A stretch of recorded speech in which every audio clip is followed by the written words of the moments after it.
All right, the recording is now in progress. So, welcome everyone. I'm very happy to see again so many for our next session. So, we will do the program as we usually do it. I will say a couple of words about this Laws of Nature series initiative, while more and more of the participants still have time to pour in.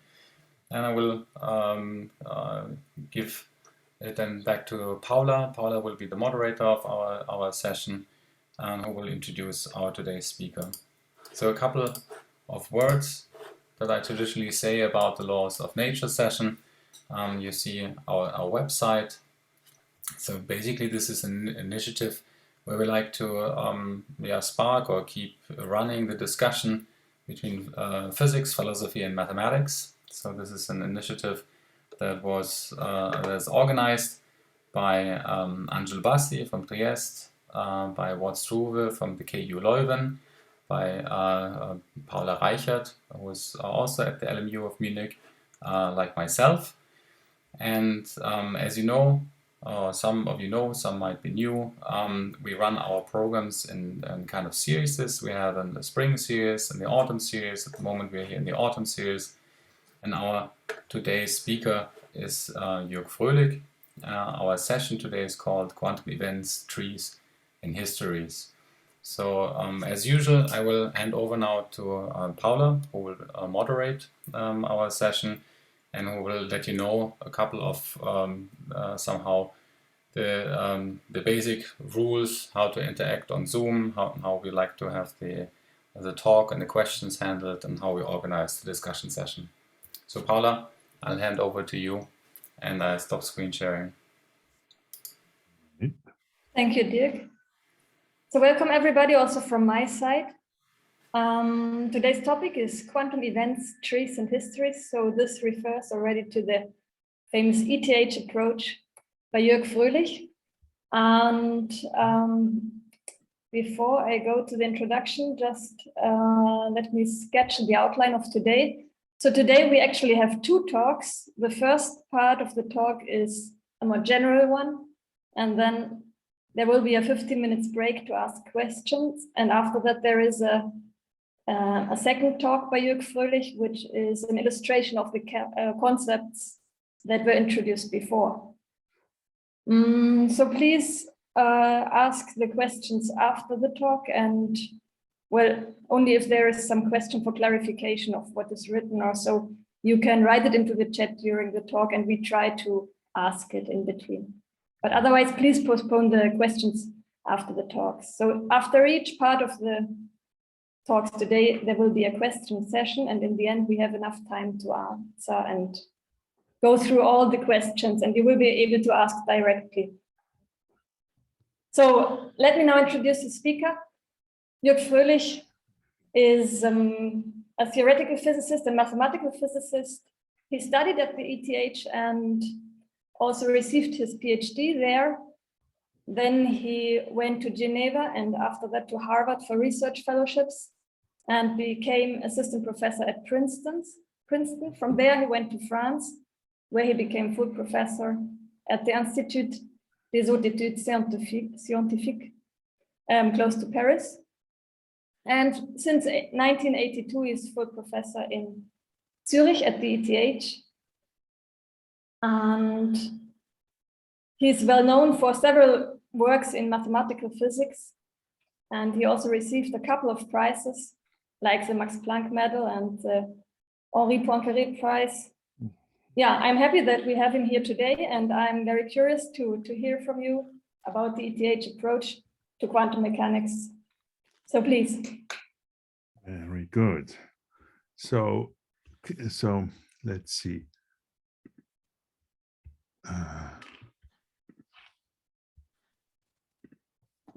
Can you see it now, my screen?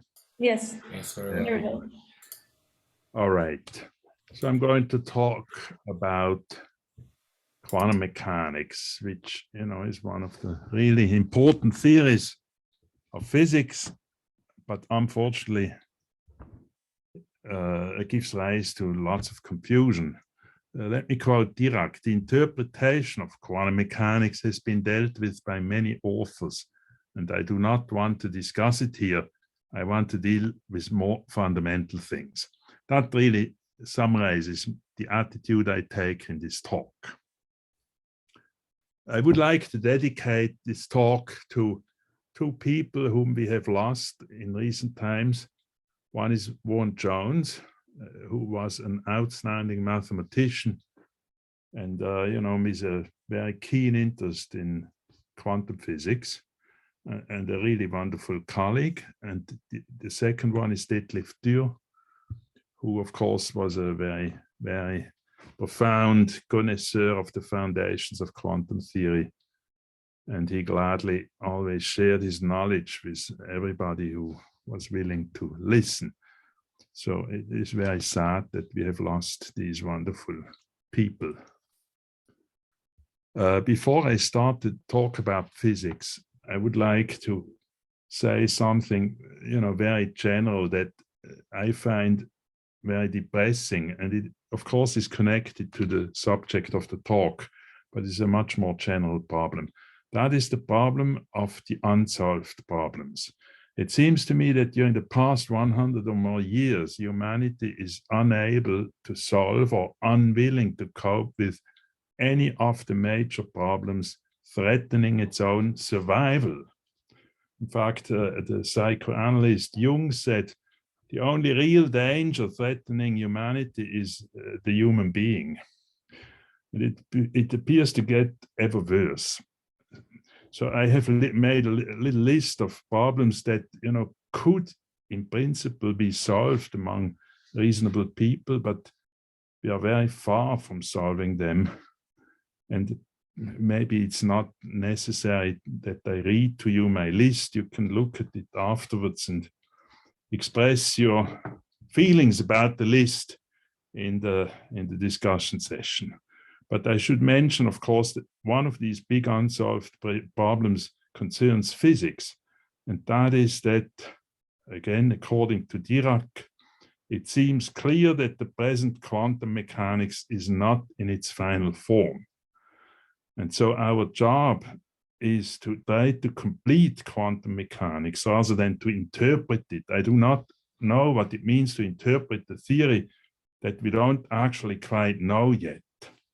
So this is one big unsolved problem. And of course, what I want to do in this lecture is to propose some ideas of how to bring it closer to a solution. Here is a table of contents. I will try to briefly tell you what this lecture is about. Then I will discuss the general features of what I like to call the ETH approach on the example of non-relativistic quantum mechanics. The relativistic version is in many ways more elegant and perhaps more interesting, but I cannot discuss everything in such a lecture, so maybe that's something that you can look into in the future. In fact, I think that the main paper about the relativistic version hasn't even really been written yet. Then I will talk about Huygens principle, as it is known in quantum field theory, and how it relates to something that I call the principle of diminishing potentialities that plays an important role in the ETH approach. And then I will illustrate the general ideas on the example of a very simple model that arises from quantum physics in a limit where the speed of light tends to infinity. Let me start by thanking the organizers for giving me the chance to present these ideas to some audience. These ideas do not seem to be widely appreciated in the community yet, for reasons that I do not fully understand. But I think, at least I may say that these ideas deal with problems that are undoubtedly fundamental. So it fits into your series. I've collaborated on various ideas that I will talk about with rather many people. One of them was my last PhD student, Baptiste Chubnel, who unfortunately for personal reasons left academia. And the other one is my old friend Alessandro Pizzo in Rome, with whom I have often exchanged ideas and views on these matters. And of course, I've discussed with many people, and I would perhaps like to add that some of the ideas about the role of events in quantum theory that Rudolf Haag expressed were certainly very useful for my work. So here is the summary. Our purpose is to extend the standard formalism of quantum mechanics and complete it in such a way that the resulting theory actually makes sense. The extension that I want to describe in this talk, which in fact yields a new law of nature about the evolution of states, is called the ETH approach to quantum mechanics. It supplies the fourth one of four pillars quantum mechanics rests upon. Erhard Seiler told me I should only have introduced 3 pillars because a table doesn't stand very well on 4 pillars, but it stands very well on 3 pillars. But unfortunately, there are 4 pillars. The first one is physical quantities characteristic of a physical system are represented by self-adjoint linear operators. This is true in all of physics, also in classical physics. Second, the time evolution of operators representing physical quantities is given by the Heisenberg equations of motion. These are perfectly deterministic equations for the time dependence of certain operators. Third pillar concerns meaningful notions of what might be called potential and actual events. This is already something that is important in classical physics, but it's extremely important in quantum physics. And of course, we should introduce a suitable notion of states of physical system. And the fourth pillar is a general statistical law that describes the time evolution of states of physical systems. The core of my talk will be as follows. Besides sketching the ETH approach to quantum mechanics, I will discuss some simple models that describe a very heavy atom coupled to the radiation field. And I will then in particular consider a limit where the speed of light tends to infinity, because in this limit, the mathematics simplifies. These models are supposed to illustrate the general concepts of the ETH approach. My general goal when giving such talks is to remove some of the enormous confusion that befuddles many theorists who claim to work on the foundations of quantum mechanics. I realize that probably none of you expects that I can sort of dispel this confusion, but I do expect I might be able to do it. We'll see. What are the topics that I will address? So I will sketch the ETH approach, which I consider to be a completion of quantum mechanics. That involves introducing sharp notions of what one means by an isolated physical system, then what one means by states of physical systems. This, of course, is inspired by the results of Andy Gleason as generalized by Maeda, who is a Japanese mathematician. Then I will introduce the notion of potential and actual events into quantum mechanics. This may have some overlap with ideas of Haag, as I mentioned, although perhaps it's not quite the same as in Haag's thinking. And then I will discuss the inadequacy of the Schrödinger equation as an equation used to describe the time evolution of states. In fact, I think it's totally perplexing why there is anybody who believes that the Schrödinger equation describes the time evolution of states of a quantum system, because already during the Copenhagen era, people knew that whenever there is a measurement or an observation, the Schrödinger evolution is interrupted. So we will have to try to find, a correct description of the time evolution of states of physical systems. This description will be statistical, and in fact, it leads to a new kind of quantum branching process, which I hope the probabilists will at some time get interested in. We should also clarify the role of space and time in quantum theory and of the electromagnetic and the gravitational field. I think these, you cannot understand quantum theory if you do not understand the role of the electromagnetic and the gravitational field. The ETH approach predicts, in my opinion, that the consistent quantum theory of events that solves the measurement problem is necessarily relativistic, and it may have to involve a space-time that is even dimensional. We will see why I say that later on in this discussion. Today's focus will, however, not be relativistic quantum theory for lack of time, but I will focus our attention on non-relativistic quantum mechanics. However, we will see that certain features of local relativistic quantum theory will inspire some of my constructions, and in particular motivate my choice of models that I use to illustrate the ETH approach. So the discussion of these models might in some sense be considered to be really the main topic of this lecture, because it is concrete and I hope everybody will be able to follow. All right. So I will now discuss a few generalities.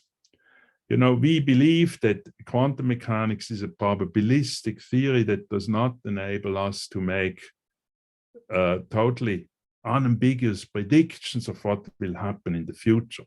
I would like to recall to you that this is already a feature of classical relativistic physics. If you think of an observer who would like to predict the future of the universe as he might see it, he has a problem. And the problem is that for fundamental reasons in a relativistic theory, you do not have complete access to initial conditions. At least if the universe has gone through an inflationary phase, say so that there is an event horizon, you will never know your initial conditions completely. And so it is perfectly feasible that somebody ignited a bomb that will explode and will kill me in 10 minutes. And I have absolutely no way of knowing whether this bomb has been ignited or not, because apparently it was ignited outside my past lifetime. So in relativistic physics, the past consists of a history of actualities, of facts. I may not be aware of all of them, but in principle, one can imagine that I could record all of them. But the future is an ensemble of potentialities, and I cannot make totally complete predictions about which of these potentialities will actualize. This is a dichotomy that we would like to retain in quantum mechanics, and you will see that the ETH approach retains it very nicely. Generality 2. There are two types of measurements and observations. Most of our measurements are indirect. I have a piece of matter, say, and I would like to explore its properties. How do I do it? I bombard it with, for example, light, or I might bombard it with neutrons, or maybe with muons, and I then observe the scattered probes. And the only direct measurement is a measurement of the probes after they have interacted with the system that I'm really interested in. These are indirect measurements. The theory of indirect or weak measurements is extremely well understood and well developed, assuming that there is a good theory of direct measurements or observations of the probes that are used to explore a certain system. So examples of, indirect measurements that are well understood by theorists are, for example, the wonderful Arroch-Raymond experiments. I don't know whether you're familiar with it. Or, of course, what is even, has been well known for many, many years is the problem of the particle tracks. If you let the particle move through a detector, then you see a track. And in fact, the location of the particle is only measured very indirectly. All right, I will not talk about the theory of indirect measurements today. This would be a different talk, maybe one that would be easier to understand, but it would deal with less fundamental aspects of quantum mechanics. Generality 3, should we think of waves or should we think of particles? Well, I think we should think of waves and particles. Let's briefly go through the well-known double slit experiment. Let's suppose that I have an electron gun in a dark cavity. It shoots electrons towards a screen that has two holes. One is called U, the other one is called D. Since electrons in a very dark environment behave wave-like, there will be interference after the screen, and I can then look at the pattern of interference by letting the electrons hit a screen, the green screen at the end of a second cavity. And what I have drawn here is the interference pattern. The height of these bumps has something to do with the probability that an electron lands at a specific spot on the green screen. So, for example, I might ask, what is the probability that an electron lands in the red area omega of the green screen? And it turns out I have chosen omega in such a way that the probability is very large as long as the cavities are perfectly dark. If I now turn on a laser lamp, I could turn it on in the left cavity or in the right cavity. All of a sudden, these matter waves start to develop properties that are reminiscent of corpuscles, and the interference pattern gradually disappears. And when the light is very intense, all I can see are two bumps, one bump behind the opening U and the other bump behind the opening D, and the probability of an electron to hit the region, the red region omega, becomes very, very tiny. So this is something that is supposed to show how important light is in our understanding of quantum theory. All right. So apparently illumination by light of the cavity to the right of the double slit has the effect that electron waves are converted into corpuscles and interference effects are eliminated. It is also actually an illustration of the retarded choice paradox of Wheeler, but I don't want to go into that. The quantum world, which involves potentialities represented by non-commuting operators that give rise to interference and to Heisenberg's uncertainty relations, this quantum world approaches the factual classical world when it starts to interact with light. This becomes strikingly manifest by considering the spherically symmetric ball of radioactive material emitting alpha waves into a cavity. Let's suppose the cavity is completely dark, then these alpha particles are emitted as S waves, spherically symmetric waves, into the cavity. I can verify this by doing a refraction experiment at the boundary of the cavity. But once I illuminate the cavity or I fill it with some gas, the particles start to leave tracks, and these tracks can be made visible again by shining a little bit of light into the cavity. And that the picture that you see on the right of the screen is actually an experimental picture of a radioactive ball emitting alpha particles into a bubble chamber. So this tells us that we should try to understand the special role of light in producing events, facts, and classicality in quantum theory. This is a task that I think people who think about foundations have grossly neglected. I could say more about that, but let's not. Generalities 4. Why should we have always known that the Schrödinger equation does not describe the time evolution of states, of big open systems in quantum mechanics? Well, there are many ways of convincing oneself that the Schrödinger equation is inadequate. One that has become pretty famous and widely discussed is the Wigner's friend paradox, which was described by Wigner, and in fact it described Wigner nuts. He became sort of crazy about not really understanding what's going on. It was taken up by many other people later on. Famous became the Fröhlicher Renner interpretation. People usually interpret this paradox in the wrong way. So what does it consist of? You have a laboratory. Inside there is a woman who is called F. She's the friend of Wigner. She does experiments. She looks at she measures the component of the spin of a particle in the vertical direction. The particle is green, and she may not exactly always look what the result of the measurement is, but in principle, she does successful measurements of the component of the spin in the vertical direction. And outside, there is Wigner, who is a very clever guy. So after every successful measurement, but possibly not knowing what the result of the measurement is, F makes predictions of future events or future measurements using a mixed state, namely a state where there is a probability for the spin of the particle to be up and another probability for the spin of the particle to be down.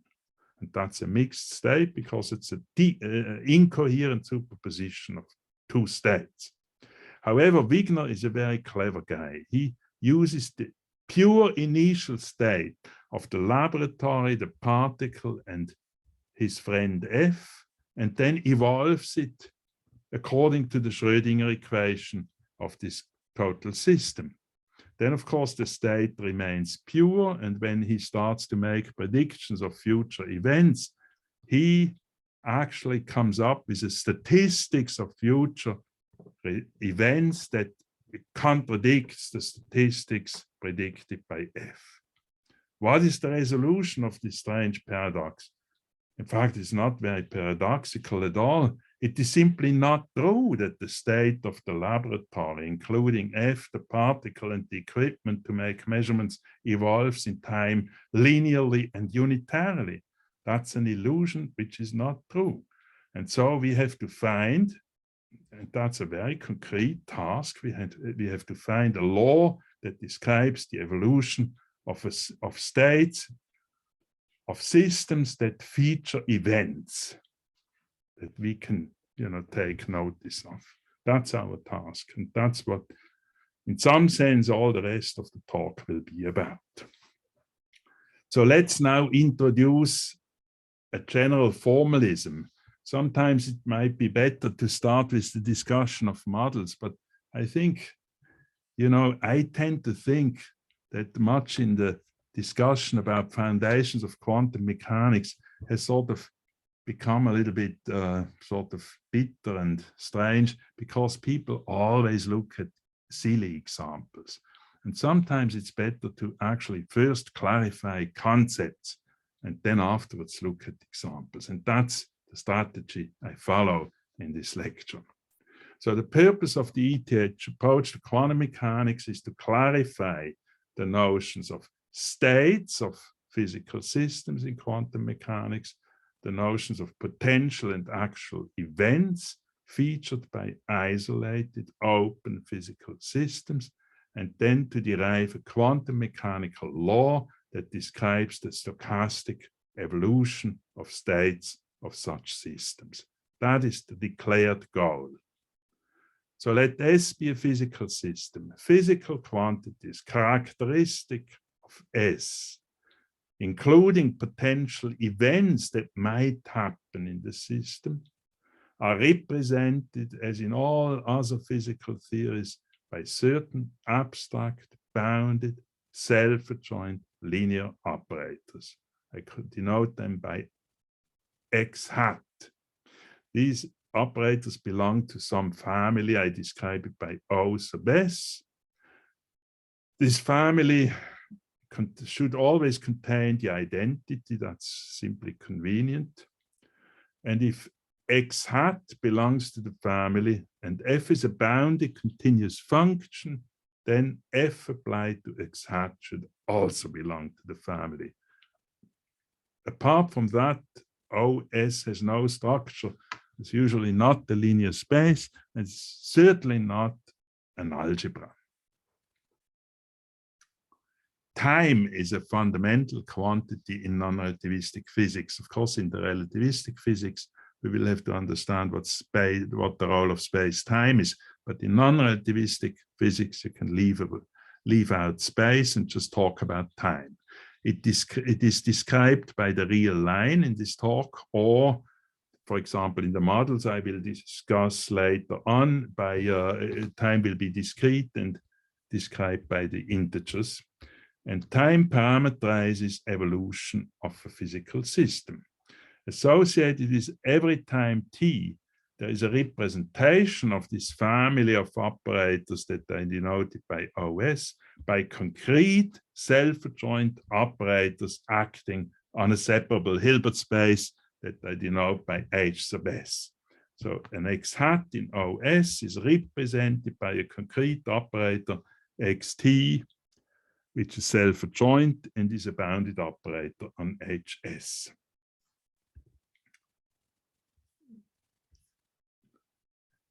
These operators, x hat and also x of t, can be localized along the time axis. Think of how these operators are constructed. They tend to be constructed by integrating a certain distributional operator value density against the test function that I denote by h of tau and x. H has a certain support in the time direction. Without loss of generality, we can assume that this support is a compact interval, and then this enables us to localize these operators x of t in intervals of the time axis. So concrete examples motivate the assumption that every operator x representing a physical quantity x hat from this family O sub S is localized in a compact interval denoted by I sub x of the time axis.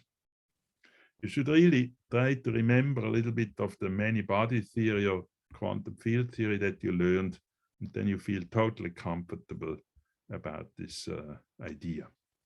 In the Heisenberg-picture, the time evolution of operators x of t representing physical quantities x hat of an isolated physical system is described by unitary conjugation with the propagator of the system. I denote the Hamiltonian of such a system by H. The word isolated is important because if a system is a subsystem of a larger system with which it interacts, then the time evolution of operators can be arbitrarily complicated. Heisenberg had the ingenious idea that we should look at isolated systems, and then the time evolution of physical quantities, of operators representing physical quantities, might become relatively simple. And that's the law he discovered, namely two operators x of t prime and x of t representing that the same physical quantity at two different times, t prime and t, are conjugated to one another by the propagator of the system. Let I be an arbitrary interval of future times. Let me denote the present by t naught. And then I is an interval contained in the semi-axis from t naught to infinity. We define an algebra E sub I to be the star algebra generated by arbitrary finite sums of arbitrary finite products of operators x that are located along the time axis in an interval contained in I. So x represents a physical quantity x hat at some time in the future, and its interval of localization is contained or equal to I. All right, that's E sub I. Given that we have understood what E sub I is, we can introduce algebras E greater or equal to T to be the algebras generated by all the algebras E sub I being contained in the half-infinite interval from T to infinity, and then you may want to take the Wick closure of what you obtain. Taking the Wick closure is convenient because then E greater or equal to T will contain projections.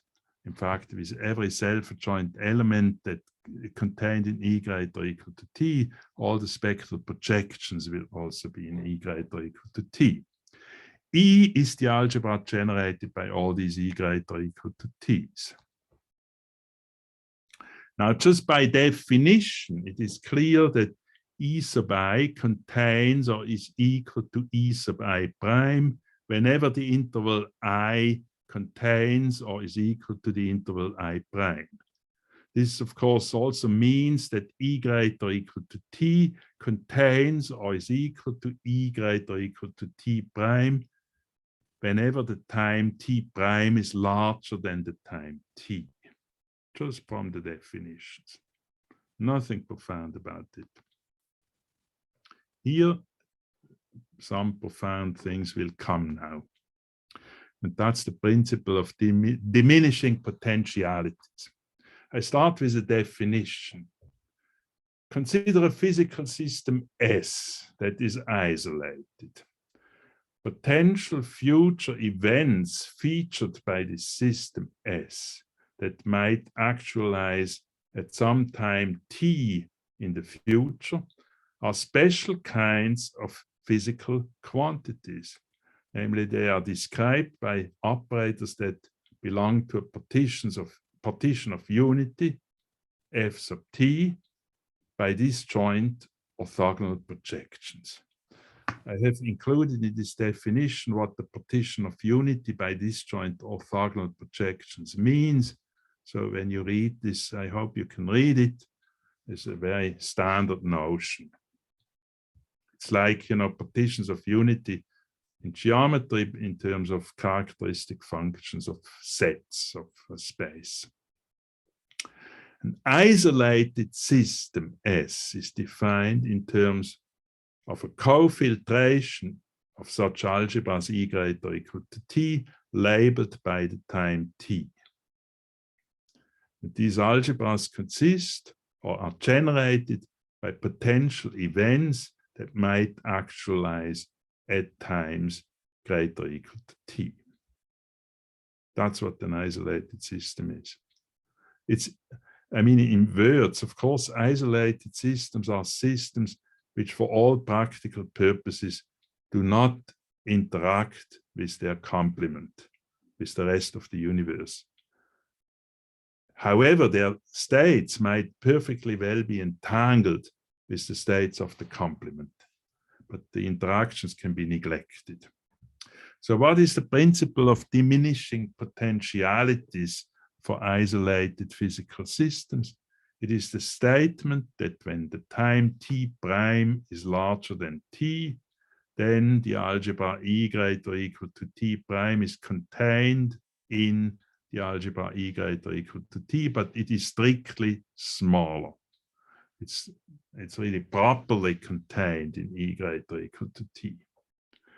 This principle characterizes what I like to call isolated open systems. I will derive this principle for some simple models in the second half of this talk. Closed systems or boring systems or textbook systems or systems that have been defined in order to confuse people are systems for which these algebras E greater or equal to T are independent of time T. All textbook examples, so to say, are closed systems. These algebras E greater or equal to T are simply isomorphic to the algebra of all bounded operators on the Hilbert space of the system and completely independent of t. These are boring systems, and there is no surprise that for such systems you cannot solve problems such as the measurement problem. I mean, it's sort of obvious. I fail to understand why people still fuss about such things. So what is a state of the system? Well, a state is something that should enable me to predict aspects of the future. So a state of a system at time t must enable me to understand which potentialities might actually happen at times larger or equal to time t. So it should be given by a quantum probability measure on the lattice of orthogonal projections in this algebra E greater or equal to t that is generated by the potentialities at times greater or equal to t. What is a quantum probability measure? That's denoted by omega t. Such a quantum probability measure assigns a number in the interval 0, 1 to every orthogonal projection pi in the algebra E greater or equal to t. And it has the feature that the expectation of the identity is equal to 1. Furthermore, it is additive in the sense that the sum over all projections in a partition of unity f sub t of omega t of pi equals 1. And this should hold for all possible partitions of unity ft in the algebra E greater or equal to t. Now, there is Gleason's theorem, which has been generalized by Maeda, and it tells us that states in the sense I just specified are the same as states in the usual sense of the word, namely positive, normal, normalized linear functionals on these algebras E greater or equal to t.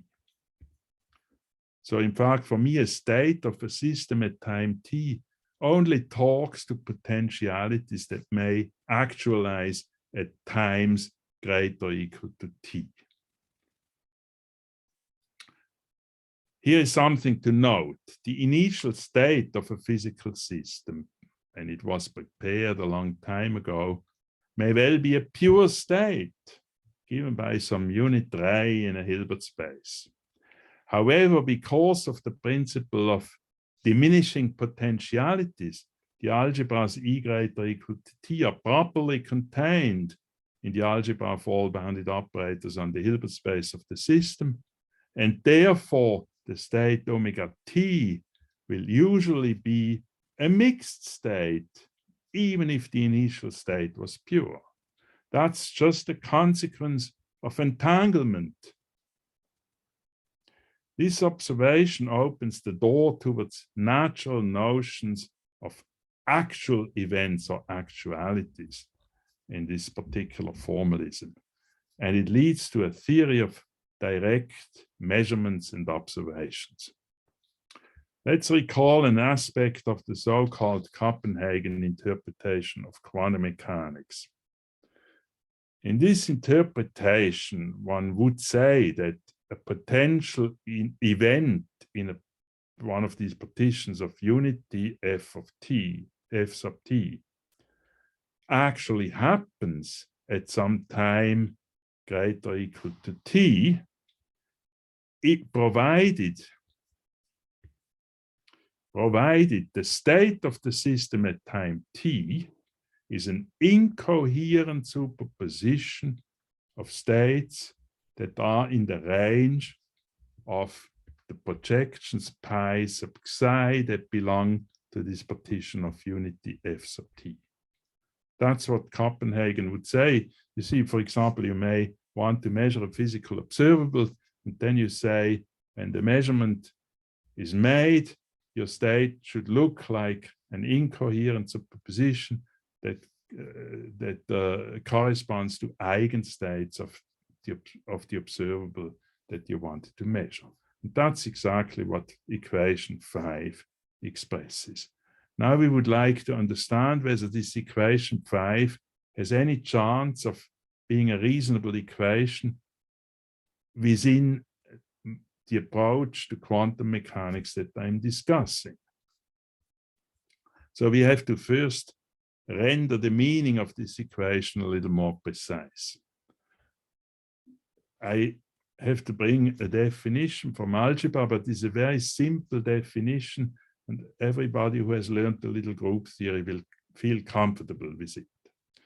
Let M be an algebra, a star algebra. If you like, a von Neumann algebra, but it doesn't really matter. Let omega be a state on M in the usual sense of the mathematicians. We define the centralizer of such a state, omega, on M, as the subalgebra of M that corresponds to all operators X in M, for which the following property holds: omega applied to the commutator of any operator A in M with X should vanish. In other words, the adjoint action of X on the state omega should vanish. That defines the so-called centralizer of the state. So it is very easy to prove that these centralizers are subalgebras and that the states omega are normalized traces on their centralizers. And that's why you can actually classify these centralizers completely, and they play an interesting role in the theory of von Neumann algebras. The center Z sub omega of the centralizer C sub omega is defined to consist of all elements of the centralizer that commute with all other elements of the centralizer. But of course, not with all operators in M, just with all operators in the centralizer. That is Z sub omega. Z sub omega is obviously an abelian subalgebra of the centralizer. This now leads to a good general notion of actual events or actualities. Let S be an isolated physical system.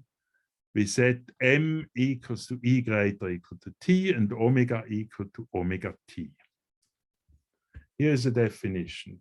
Given that omega T is the state of a system S at time T, an actual event is setting in at time T if the center Z omega T of the centralizer of the state omega T contains at least two non-zero orthogonal projections that are disjoint, their product should vanish, in other words, and which have non-vanishing Born probabilities.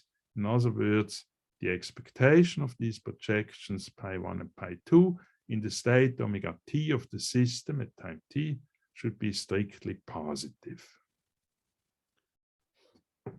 Let us suppose in the following discussion that these centers Z omega T have discrete spectra. In other words, they are generated by a partition of unity which is labeled by a discrete label psi.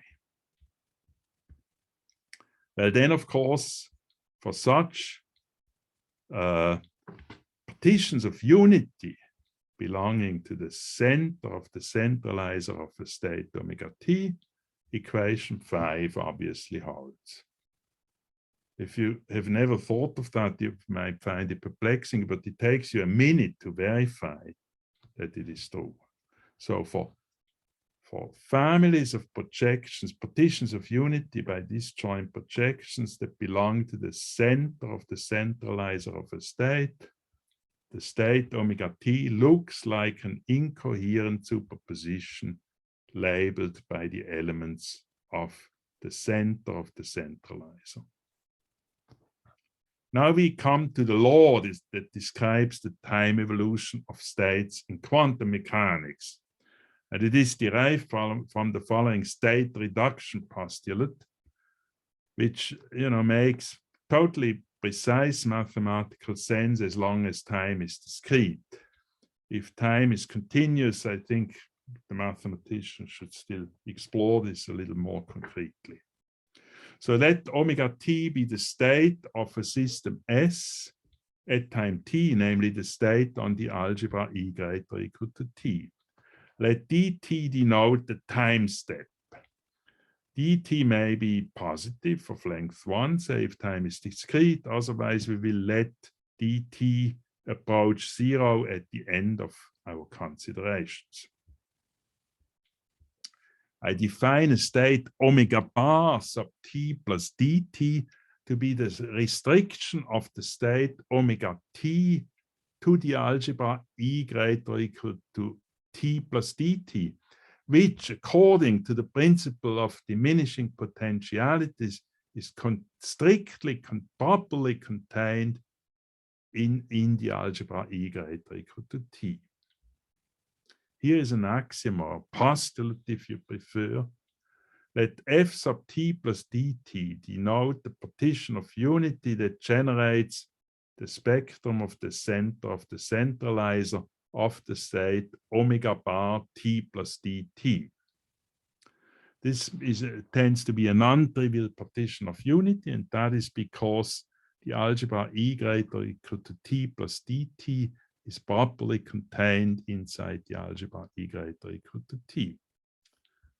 Well, if the center is non-trivial, then nature replaces the state omega bar t plus dt on the algebra E greater or equal to t plus dt by a state of the form omega t plus dt psi, which is simply omega bar t plus dt restricted to the range of the projection pi psi, where pi psi belongs to the center z sub omega bar t plus dt.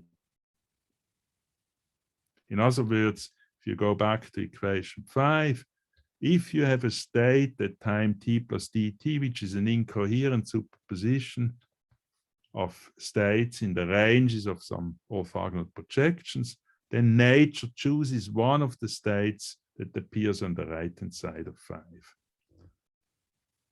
All right, that's the axiom of the state reduction axiom. The probability that a certain projection pi psi is chosen by nature, or in other words, that the state omega t plus dt of psi is selected from the state omega bar t plus dt, this probability is given by Born's rule. That's part of the axiom or of the postulate. So the mathematical theory obtained when the time step dt tends to 0 is not analyzed rigorously yet. There may be some difficulties to it. I think this is not an easy thing to do. So it's a challenge for mathematicians, but certainly for discrete time steps, this axiom, along with the definitions of definition 1 and 2, give a completely precise law for how states of isolated open physical systems evolve in time. And it's a stochastic evolution, it's probabilistic. The probabilistic rules are derived from Born's rule.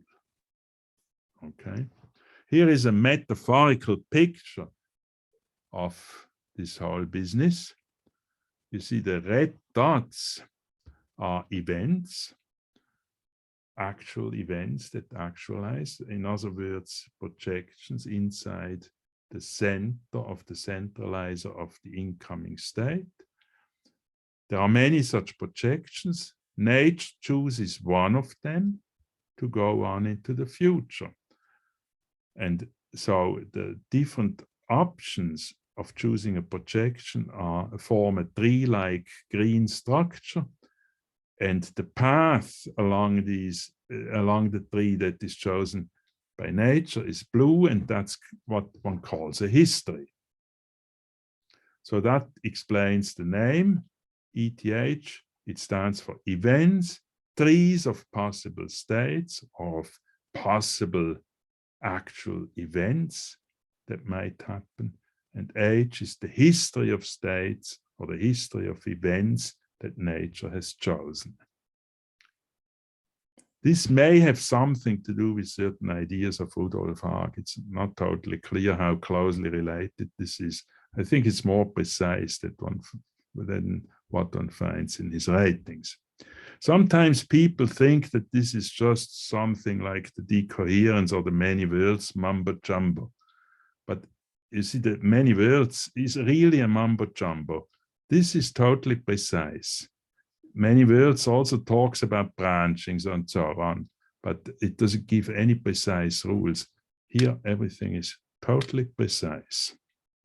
Now you can say, well, maybe this is an empty theory because this principle of diminishing potentialities never applies. And well, that would of course be bad news, but I will show in the second part of this talk that in fact there are very natural, simple models for which the principle of diminishing potentialities becomes a theorem. Let me conclude this first part with some remarks about the ETH approach. Well, sometimes people tell me events, we don't quite know what that means. We want to talk about measurements. Well, it turns out that it is perfectly possible that actual events happening in a physical system can be recorded by projective measurements of physical quantities. Let's suppose that X in the algebra E greater or equal to T represents a physical quantity X hat of S, and that X is well approximated, or the spectral projections of X are well approximated by projections in the center Z omega T of the centralizer of the state omega T. Well approximated can be made precise. You can look at my papers. You can think of approximation in the operator norm. That's probably a little too strong. In any event, it's a totally clearly defined notion. If an operator X is well approximated by operators in the center of the centralizer of a state, then an actual event setting in at time t amounts to a measurement of the quantity X. This could be a separate talk. We will see in the discussion of the models how this comes about. Of course, I don't have too much time, so it may not all be clear, but it's actually very well worked out.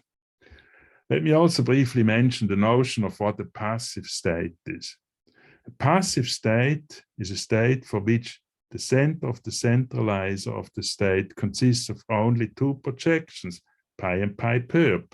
The expectation of pi in the state omega t is 1, and the expectation of pi perp in the state omega t vanishes. If omega t is passive, it does not feature any event at time t, because the center is trivial. If omega t is time translation invariant and passive, then omega t prime is passive for all times t prime larger than t. It turns out that, for example, thermal equilibrium states of systems, or states of closed systems in the sense I introduced before, are passive at all times. Such systems are, if you like, arbitrarily boring because they don't feature any events. They don't feature any measurements. You will object that in thermal equilibrium I can do experiments, but that's only because I bring a device into contact with a system in thermal equilibrium that is not in equilibrium with the system. And then, of course, events become possible.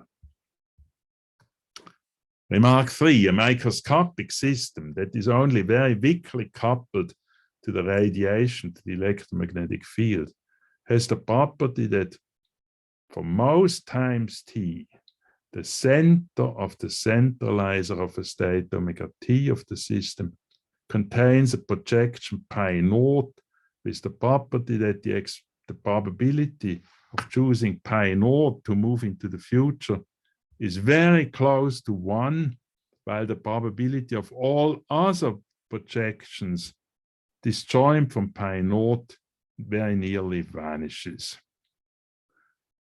For such systems that really are hardly coupled to the radiation field, the state in the Heisenberg-picture is very nearly constant in time. This means that when you switch to the Schrödinger picture, the state, the evolution of the state is governed by the Schrödinger equation. But there are exceptions. There are rare instances when a very unlikely projection is chosen, and then the system makes what people call a quantum jump. For purely entropic reasons, such rare jumps occur at possibly very small but strictly non-zero rate, unless the state of the system is passive. All right, these are a few remarks. Now, I think maybe it's time for the break and for your questions. I have prepared 2 slides about a sketch of the relativistic version. I'm not sure whether I'll go through that. Maybe that's something we can leave for the final discussion around 6 o'clock. So let me pause here for a break and for your questions. Please be courageous and submit your questions. So thank you, Jürg, for this very interesting talk. So there's already the first question I see here. Very good. So we'll have, please go ahead.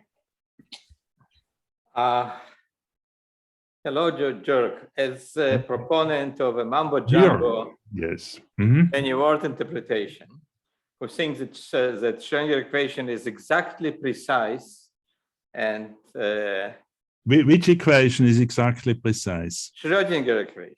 No, it's of course not. It's okay. So maybe I'll start with a comment. It seems to me that your treatment of two slit experiment is problematic. If when there is a light, you see 2 sharp beams, sharp spots. Yes. And nothing in the middle. Yes. Then when you put it in the dark, you will not see anything different. No, that's absolutely not correct. I mean, because I'm sorry. you can get your double slit. You can maybe show again your slide on 2 slit. You can get the picture only if there is a significant dispersion. And so if with this one. So if this is a picture and you say there is a dark in the middle and there are 2 sharp spots, it's only when it's not dark. Here it is light. There's light. In the lower yes. picture, But now the light may only broaden it and maybe shift it. It cannot. It can. If you have something dark in the middle, it means that that your electrons cannot. If you close one of them, you'll see one of them, correct? So if one of them shows 0 in the middle, each one of them, then open 2, you will also see 0 in the middle. Yes, this is interference. Interference of 2 zeros give you 0. So you will not get picture in the top. Of course, I get the picture in the top. That's just interference of matter waves, you know. It's interference, but then your second picture is incorrect, because in the second picture, it's correct.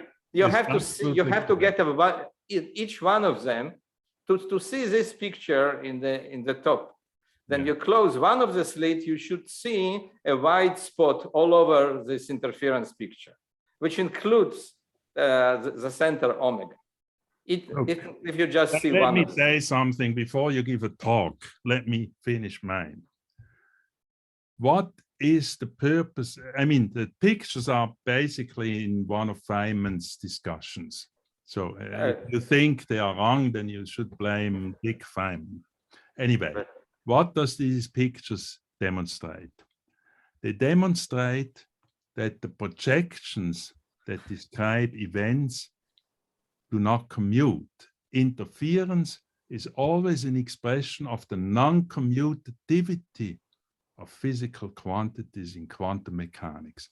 And it's very easy. I mean, in other talks, I discuss this more fully. I show that simply because the event to arrive in omega does not commute with the events to either go through U or through D, you get in one case interference and in the other case not. And if you say that this is not true, then I would recommend you think about it over dinner, and then you will find out that it's perfectly valid what I have said. But anyway, Okay. if you think on the waves, this picture is correct. The other one was not. But if you think of waves, I don't have to think about any commutation, whatever, just waves and interference of wave with entanglement. But let me ask a question, because this is common. Discussion is going to I want to ask a question. Add confusion to a story of which I was hoping it was clear. So I would not like to go into further details about this. If you permit, we can take it up again at 6 o'clock, but not now. Okay. Okay. Okay, Let's maybe let's stop. put it to the general discussion in the end. Okay. Yeah. Okay. So let's go on with the next question by Ward. Hi. I had a question about the empirical predictions. For example, if you compare Bohm to GRW theories, they're going to give different experimental predictions. Basically, because according to GRW, you can't have interference of arbitrary macroscopic systems. And I was wondering where the ETH approach fits. So it seems more like a kind of collapse theory. So is it right that it should be distinguishable from, say, Bohmian mechanics? Or absolutely. You see, over short periods of time, I think the predictions will be essentially identical. But if you follow the evolution of a system over long times, then of course the two approaches will make different predictions. There's no doubt. And that is because in my approach, collapses really happen, or state reductions happen. But you see, in contrast to GRW or who else should be, maybe Angelo, they introduce mechanisms that produce collapse. I don't have to introduce any mechanism. I just have to understand by this principle of diminishing potentialities, this equation 3 is valid in certain systems. Once this property, this principle of diminishing potentialities is valid, it's automatic that you can introduce a state reduction postulate without introducing any new mechanisms.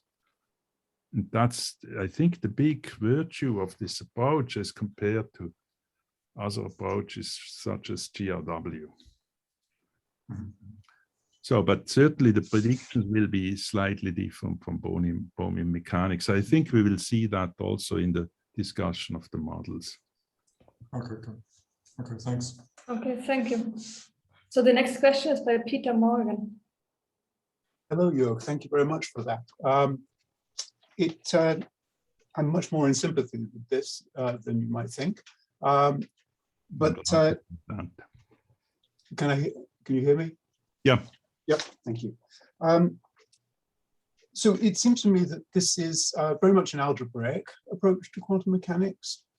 You've barely mentioned Hilbert spaces at all, and I presume that you're going to just use the states to construct a Hilbert space. Yes, but you see, for example, in the simple models that you will see in the second half, the Hilbert space is there from the very beginning. And in fact, I introduced it here too, in order not to become overly abstract. But indeed, you are right. I mean, I could just talk about algebras and states and use GNS constructions to produce my Hilbert spaces.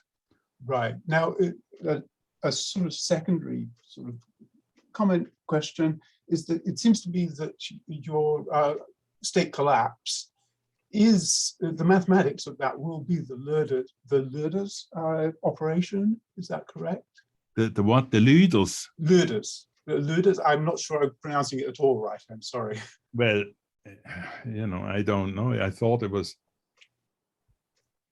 In my view, this state reduction postulate is Copenhagen without Copenhagen.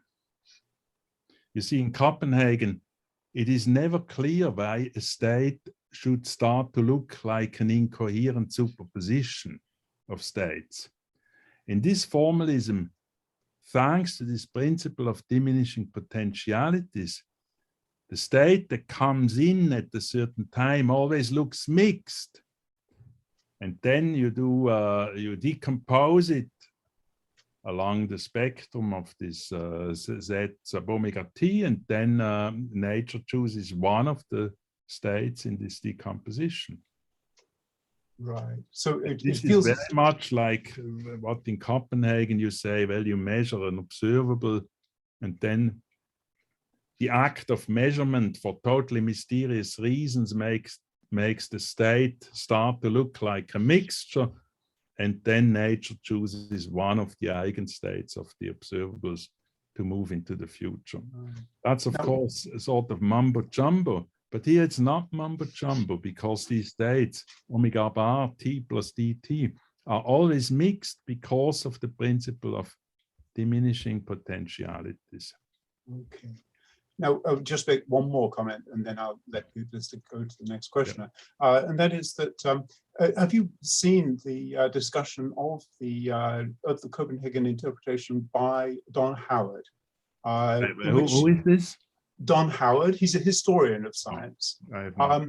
He distinguishes particularly in a paper in 2004 between Heisenberg's view of the collapse of the wave function and Born's view, which very much puts the collapse, so to speak, on the measurement instead.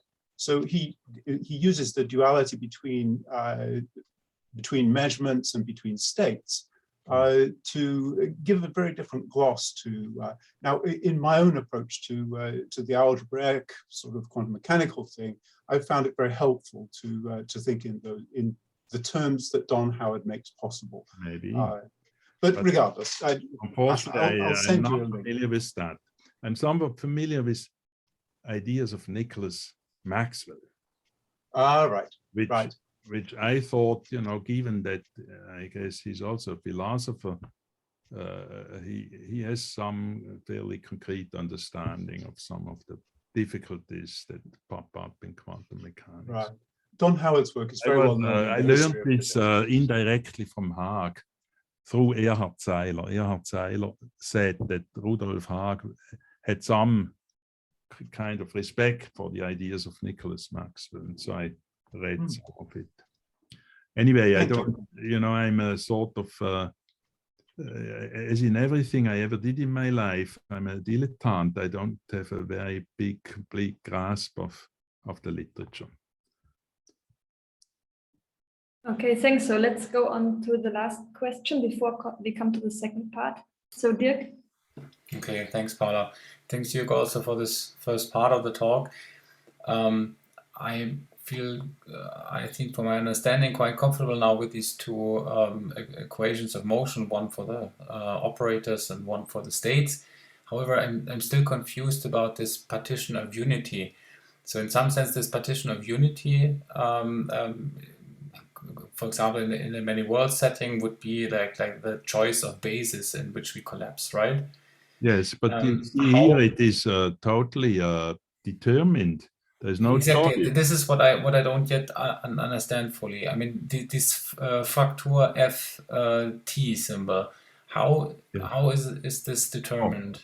So Z sub omega t is an abelian algebra. It's the center of the centralizer of the state omega t. An abelian algebra is always isomorphic to continuous functions over a classical Hausdorff space. If this Hausdorff space is discrete, which is what I assumed here, at least, you know, it simplifies the discussion, then this algebra is generated by the atomic functions, the one that has support on single points. These are projections. So if the spectrum of an abelian algebra is discrete, then in fact this algebra is generated by a partition of unity of disjoint orthogonal projections. That's just how it is. And you see, you could say, why do I make such a fuss about, I could have said, well, omega t is a mixed state, so I can decompose it into an incoherent superposition of states that are less mixed. The problem is that in realistic models, these algebras E greater or equal to t tend to be, for example, factors of type 3. And all normal states on factors of type 3 are mixed. So you have to clarify what you mean by mixed. And that's what I have done by introducing these centralizers and centers of centralizers. That takes a little while to get used to, but it's just the right idea about how to speak of mixed states. And, you know, I'm absolutely convinced if people say, well, this cannot be relevant because we don't like algebras and infinite dimensional algebras are, you know, for the, I don't know, for the priests or the rabbis, I completely disagree. We have to have a little bit of mathematical arsenal to make progress in understanding what quantum mechanics is about. And one of the things that at least I felt the need to clarify is the notion of what the mixture is. And this is my notion of mixtures, and it makes, you know, perfect mathematical sense and leads to this very nice state reduction postulate. Yeah, I have no objections against the mathematics at all. I just need to understand better, but maybe this will become clear. And maybe a technical question, which I hope perhaps will become clearer in the discussion of the models. Otherwise, you can take it up again at 6 o'clock. Yeah. Yeah, it would be nice to really understand, for me at least, this f of t, if it's a unique choice and how. Totally unique, given that Z is an abelian algebra with a discrete spectrum. If Z is an abelian algebra with a discrete spectrum, F is totally unique. I see. Okay, thanks. Then I'll wait for the examples later on. Okay, thank you. So I think this is a good point to end the first part of the question session. Yeah, right. And so, yeah, I'm looking forward to the illustrations which now follow. So if you, with the permission of my audience, I will, and with a lot of regrets, I will leave out the relativistic story. If anybody's interested, maybe at 6 o'clock we can come back to that. I tend to think that, you know, quantum mechanics and the relativity are like twins that have been separated. They were, you know, adopted by different families, but they belong together. And the relativistic ETH approach is extremely elegant and I think very convincing, but let's postpone it. So let's go to the models. I have to start trying to convince you that this principle of diminishing potentialities is a reasonable principle. And this goes via Huygens principle for massless modes, for photons or gravitons, that I believe play an important role in understanding quantum mechanics. So let S be an isolated system. I will choose a very simple one. I look at the static atom, a very heavy atom located near the origin of some coordinate system, and I couple its internal states, I couple to the electromagnetic field, so it can either absorb or emit photons. I don't want to discuss its center of mass motion simply because I'm lazy. So let's look at the concrete example. The atom may have m internal energy levels, and then its Hilbert space is simply a CN M. The Hilbert space of the electromagnetic field to which the atom will be coupled is the usual Fock space of photons. The electromagnetic field is described by its field tensor F sub mu nu of tau and x. Tau is time, x is space. And this is a real operator valued distribution on Fock space. So in order to get operators, you have to smear it out with test functions. These test functions are called h mu nu of tau and x. You integrate over time and space. And if h is a nice, say, a Schwarz space test function, which is real valued, then f smeared out with h is a self-adjoint operator on Fock space. And it satisfies locality. It's a little warm in here. My throat is getting dry and I start to cough, so I apologize. The usual Hamiltonian of the free electromagnetic field is denoted by H naught. You know how it looks like. It's self-adjoint and positive on the Fock space of the electromagnetic field. The Hilbert space of the entire system, atom plus electromagnetic field, is the tensor product of the Fock space with the atomic Hilbert space.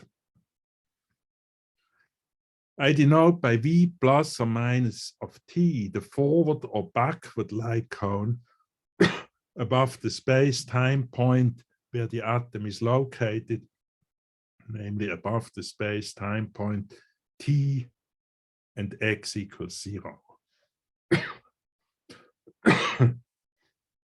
We define space-time diamonds. A space-time diamond is attached to every interval on the time axis, and it's simply the intersection of the forward light cone above time t with the backward light cone below time t prime, where t prime is larger than t. Bounded functions of field operators f of h, for which the test functions h mu nu belong to a diamond d sub tt prime, generate the von Neumann algebra A sub tt prime. We then define D to be simply the tensor product of the algebra A with the identity on the atomic Hilbert space, and E sub I super 0 to be the tensor product of A sub I with all bounded operators acting on the atomic Hilbert space. E naught greater or equal to T is the algebra generated by all these EIs super 0, where I is an interval in the half infinite axis from T to infinity. Now it turns out that in this system, the principle of diminishing potentialities is a theorem, a very simple theorem. It turns out that the commutant of the algebra E naught greater or equal to T prime inside E naught greater or equal to T, in other words, the relative commutant of E naught greater or equal to T prime in E greater or equal to T is the algebra D sub I, where I is the interval from T to T prime. D sub I is an infinite dimensional algebra. So the principle of diminishing potentialities is satisfied in a extremely strong form for the free electromagnetic field. It is very easy to verify this claim 9 that you see on your screen.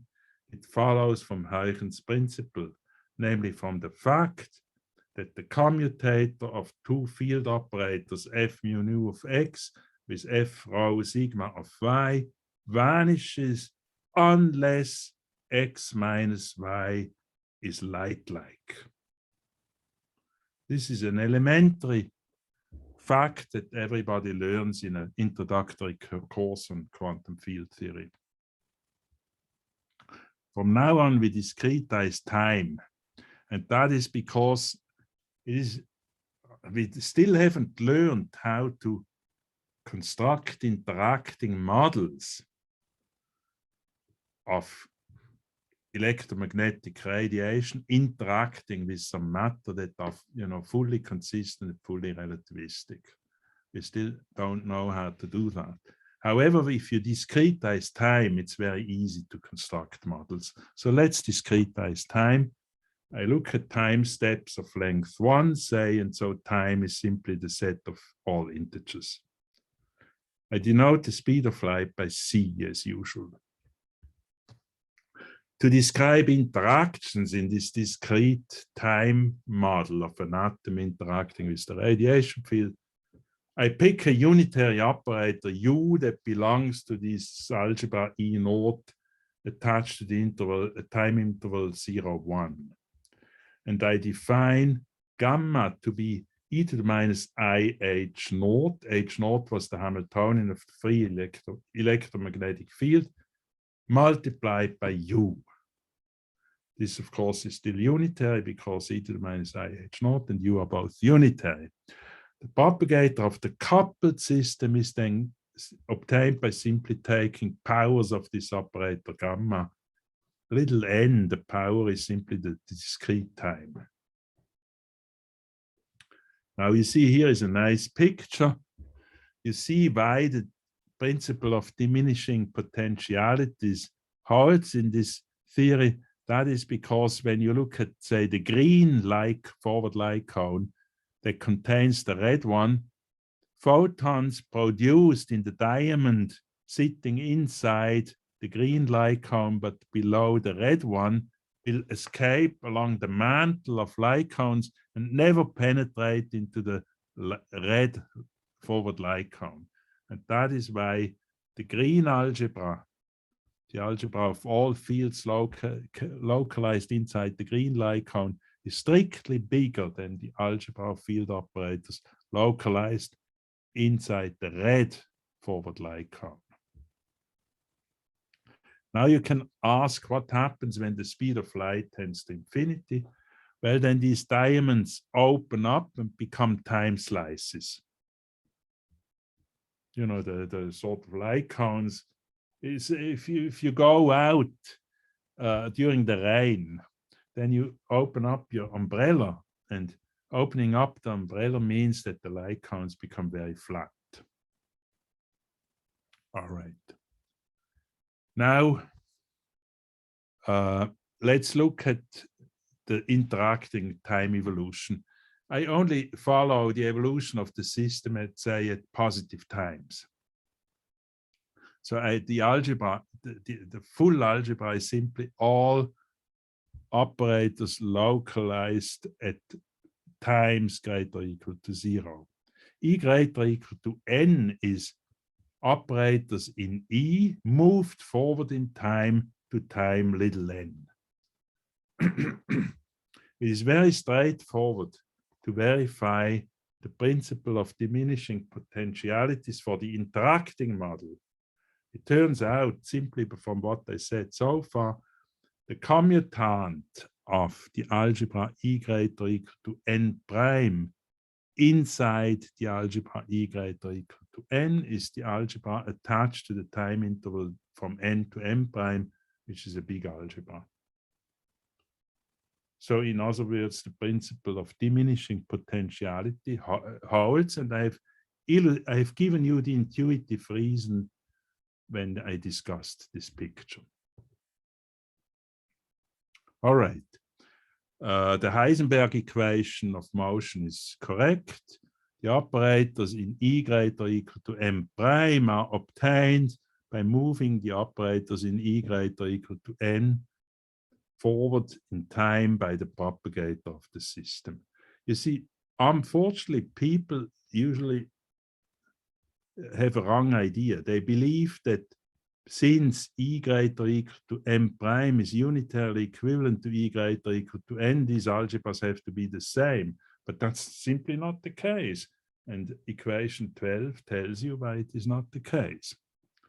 I now prepare the system in initial state omega naught at time n equals 0. And I would like to determine the stochastic evolution of this state towards a later time t as predicted by the law I formulated in the last section, the abstract section on the ETH approach. So there was this definition 2 of actual events. If you like, I can show it once more. Here, definition 2 of what an actual event is. It involves having a non-trivial center of the centralizer of the state, and then the state reduction postulate. Applying these 2 principles or postulates, I can now determine the time evolution of the state omega t to any positive time. This is not an easy thing to do. I mean, you know, the mathematics is there, but if you want to have explicit formulas, you may be disappointed. Why is it difficult to actually come up with very concrete formulae for these states omega t? That is because the vacuum of the electromagnetic field, the vacuum vector in Fock space, is not the product state.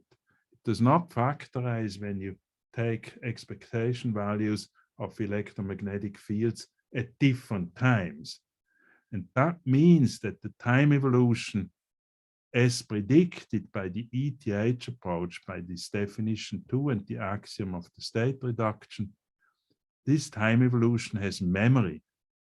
There are very distinct memory effects, and you know, stochastic revolutions with memory tend to be a little difficult to make explicit.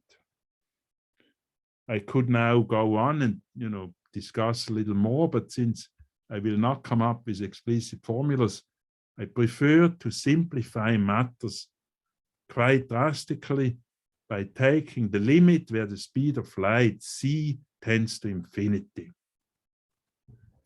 In this limit, where the speed of light tends to infinity, the diamond regions become time slices, as I have shown in this picture. So diamonds open up to entire time slices. I can now, you know, we don't quite know what we mean by the electromagnetic field when the speed of light is equal to infinity. But in fact, the right idea is to say that these time slice algebras simply are all isomorphic to the algebra of bounded operators on a fixed Hilbert space. For example, this Hilbert space can even be finite dimensional if you want to only have linear algebra and not worry about analysis. You choose these time slice algebras to be all isomorphic to all m by n matrices. Okay, and because of Huygens principle, they are the matrices in different time slices commute with one another. That's what we retain from Huygens principle. All right. Now I discuss a very explicit model which was worked out in a relatively recent paper with Alessandro Pizzo. So SC tends to infinity. I denote the electromagnetic field now by R field, and this R field is simply described by all these time slice algebras. I follow the evolution of S only for positive times. I mean, I could follow it for arbitrary times, but it doesn't become more interesting. So let's assume time is greater or equal to 0. I pick an orthonormal basis, phi j, in the Hilbert space of the R field in a time slice. S fin is the set of sequences K underlined, where Kn, every Kn can range between 0 and capital N minus 1. And I assume that Kn vanishes except for finitely many values of N. For K in S fin, we can introduce a tensor product of these states phi sub Kn, and I denote this by capital phi sub K underlined. When all the Kn's take the value 0, I get what I call a vacuum or reference vector. It is the vector that plays the role of the Fock vacuum in the previous slightly more complicated model. The Hilbert space F0, the analog of the Fock space of the R field, is then given by the closure of the space of finite linear combinations of vectors phi sub k, where k belongs to this sequence space S fin. And I close it in the norm determined by this obvious scalar product, the scalar product of two tensor product vectors phi k and phi k prime is simply the product of the delta functions delta sub k and prime. So that's the analog of the Fock space. The Hilbert space of the entire system, atom coupled to this caricature of the electromagnetic field, is denoted by HS, and it's given by the tensor product of F0 with HA. I now define the analog of the free dynamics of the electromagnetic field. This free dynamics can be defined in terms of a shift operator. Little sigma acts on the space of sequences. Sigma k sub n is simply k sub n plus 1.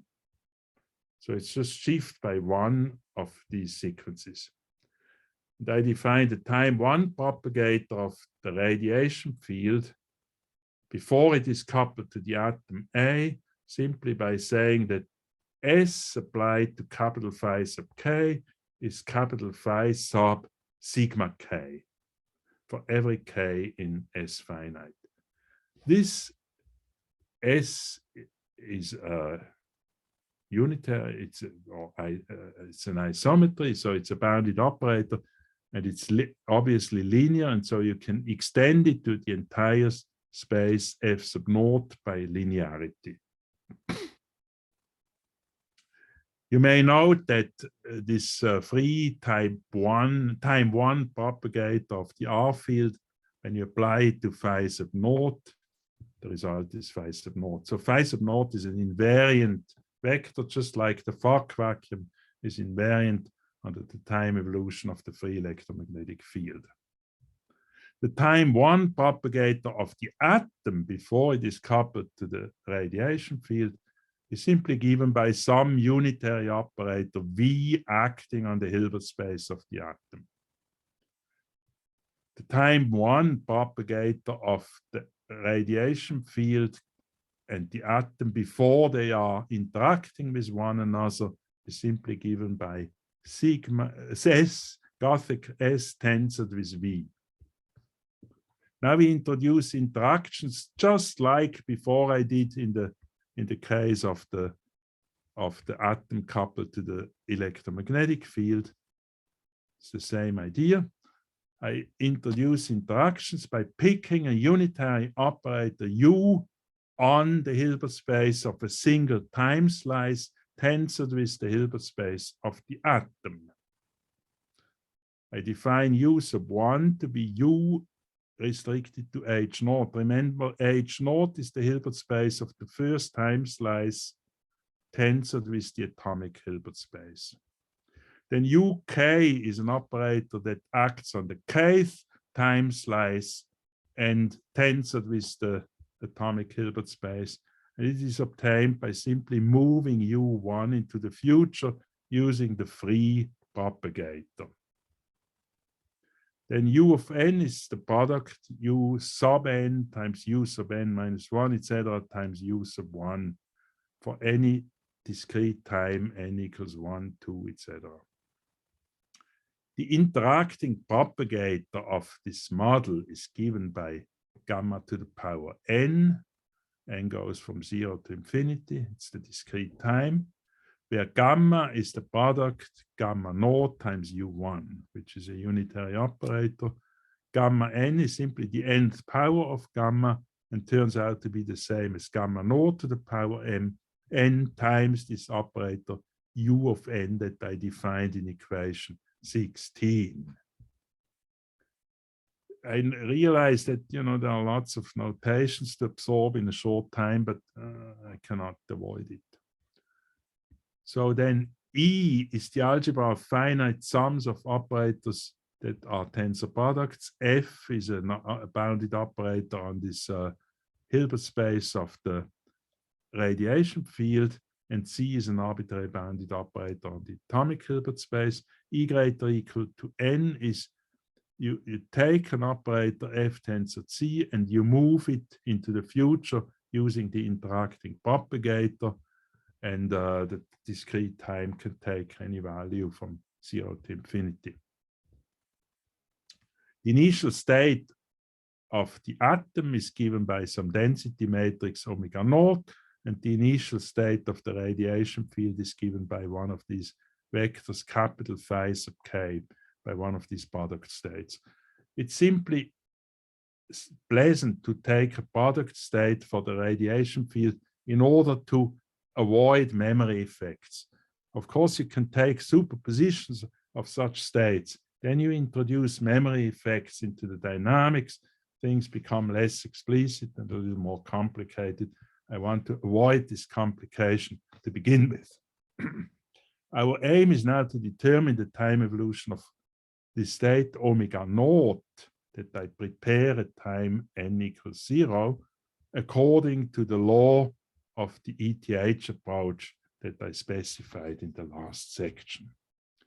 Using complete induction in time n, we find that the state omega n on the algebra E greater or equal to n at time n is given by, well, omega n you simply have to evaluate the state omega n on an operator that belongs to E greater or equal to n. In other words, on an operator of the form gamma to the minus n x gamma n. I choose x to be a tensor product operator, and then I generalize by taking arbitrary sums of such tensor product operators. For x equal to f tensor c moved forward to time n, omega n looks like phi sub sigma nk. The sequence k is shifted forwards by n time steps, and then I compute the expectation of the operator f in this moved forward state, and the operator c is multiplied by a density matrix omega n, and then you take the trace. So omega n is a density matrix on H, on the atomic Hilbert space. Actually, it turns out these density matrices, thanks to the state reduction postulate, are proportional to orthogonal projections. You should think of, and so I will prove this equation 19 by complete induction in time. You should think of these density matrices as corresponding to the sample path of a stochastic quantum branching process. Such processes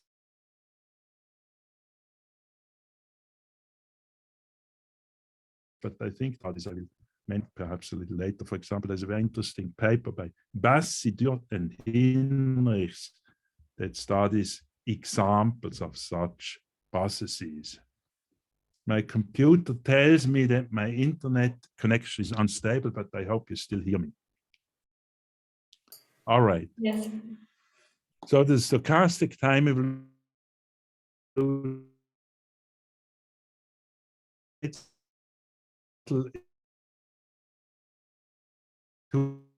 etc. And all these states have the property that is expressed in equation 19. So it's for if phi sub k is a product state, then in fact this time evolution is a quantum Markov chain. That is because I have eliminated memory effects that would arise if the phi sub k had not been a product state. So in this simple example, it's a quantum Markov chain. The transition functions of this quantum Markov chain, or the Krauss generators of this quantum Markov chain, depend on the choice of the sequence k, namely of the product state, capital phi sub k. These sampled paths omega n are then obtained by unraveling this quantum Markov chain. And I will make this a little more explicit on the next few slides.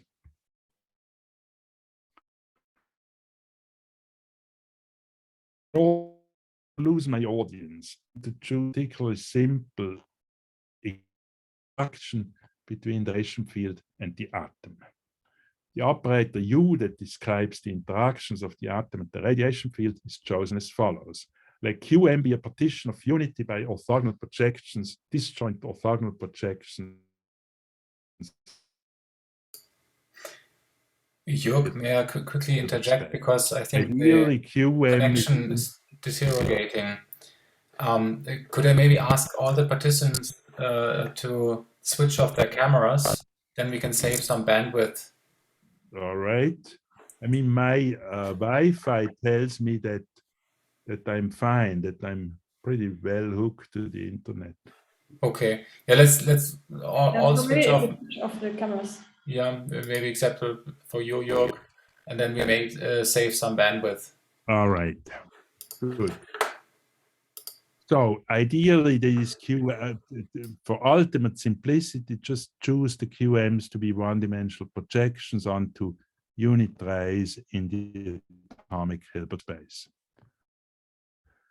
With every an operator T that is unitary on the Hilberts of the time slice of the radiation field. I define U to be sum m equals 1 to capital M, T super M tensored with Q sub M. This is a unitary operator on the tensor product Hilbert space of a time slice tensored with the atomic Hilbert space. We now follow the stochastic evolution of the initial state, omega naught, as predicted by the ETH approach. So it turns out that if omega naught is chosen as above, namely as a tensor product of a product state and a certain density matrix on the atomic Hilbert space, then the formula for the state omega n applied to operators in E greater or equal to n is given by the following formula. Omega n applied to gamma, remember gamma to the minus n is the interacting propagator, applied to F tensor C multiplied by gamma super n is the expectation of F in the shifted product state times the trace of a density matrix omega n times the operator C. It turns out, and this is the induction hypothesis, that omega n is proportional to an orthogonal projection. That it is proportional to an orthogonal projection is a consequence of the state reduction postulate, as we will see. I would like this equation. General elements of E greater or equal to 10 are simply obtained by taking sums of such products of F tensor C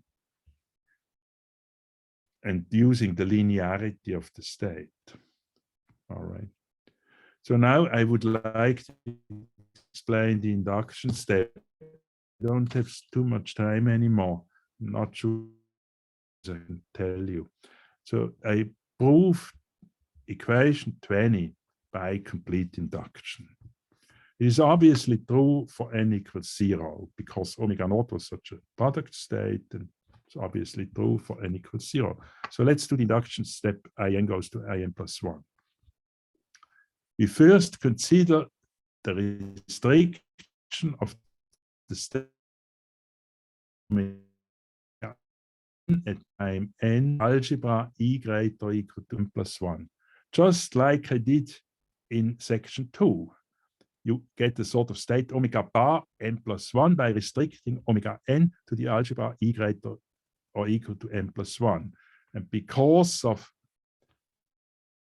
the principle of diminishing potentialities, which is true in this model, as I have demonstrated, you can you can expect that this restricted state becomes mixed. In fact, here is what it looks like. Omega n applied to an operator in E greater or equal to m plus 1, as it is written here, looks like phi, capital Phi sub m plus 1 applied to k, f sub sigma m plus 1 k, the expectation of f in the shifted product state, times the trace of omega. I should have called it omega bar, it's called omega hat now. Omega hat m plus 1 times c. Now, omega hat m plus 1 can be, oops, no.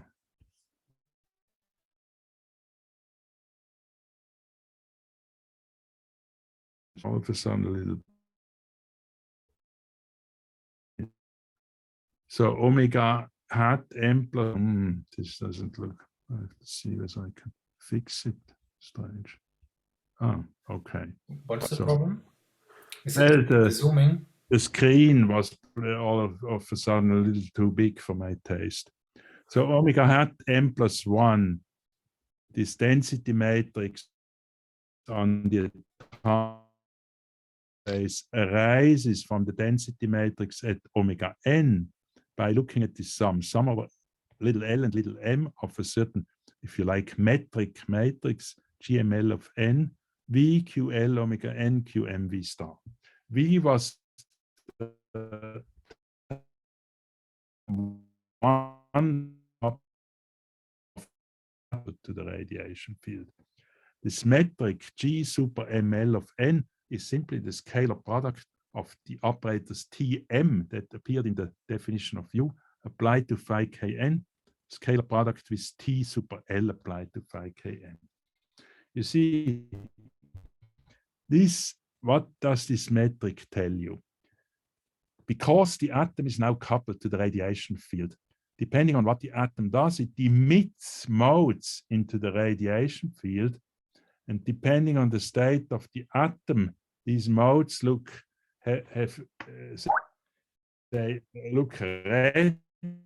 I'm sorry, Jürg, but still the connection is somewhat very bad. Maybe if you turn off your camera. Do you know what? I go to another room and try to see whether it looks, whether it works better. Okay. Just a second. Maybe I can go a little closer to my Maybe Wi-Fi because antenna. it's unstable, seems to still. Is it better now? Well, let's try, because I mean, it always works for a couple of, well, it works for some time and then it breaks off. But maybe if you both switch off the camera and then we try without the camera. You know what the problem is? Which?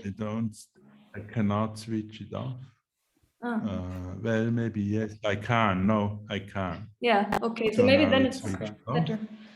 I would say if the problem persists, So I mean, what we could also try in the end is if it really gets worse, that you could sign off and sign on again. But let's try for now without the camera and see how well the connection goes. All right. So let's do the induction step.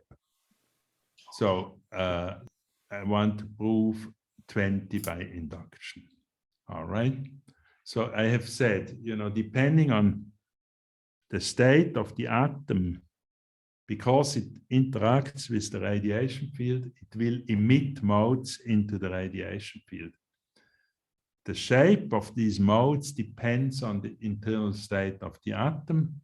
And if you compare the modes emitted as corresponding to two different states of the atom, you can form the scalar product Tm applied to phi k and Tl applied to phi kn. That's something like a metric that says how different the modes are emitted by different states of the atom. This GMLN is a non-negative matrix. The map that I defined in 21, omega n goes to omega hat n plus 1, is actually completely positive. So that means omega hat n+1 is again a density matrix. The spectral theorem tells me that the density matrix can be decomposed into its spectral projections. The coefficients, the little pj's, are proportional to the probabilities of the spectral projections pi sub j. All right. Because omega hat is a density matrix, the sum j from 1 to L, p sub j of n+1 trace of the projection pi sub j of n+1 must be 1. That's simply the condition that the trace of omega hat n+1 is equal to 1. According to the state reduction postulate, axiom CP of section 2, nature now chooses one of these projections pi sub j to move into the future. You see, if you apply exactly the definition 2 from section 2 and the state reduction postulate axiom CP, you find that they amount to choosing one of these pi j's as the state of the system of the atom at time n+1. Okay.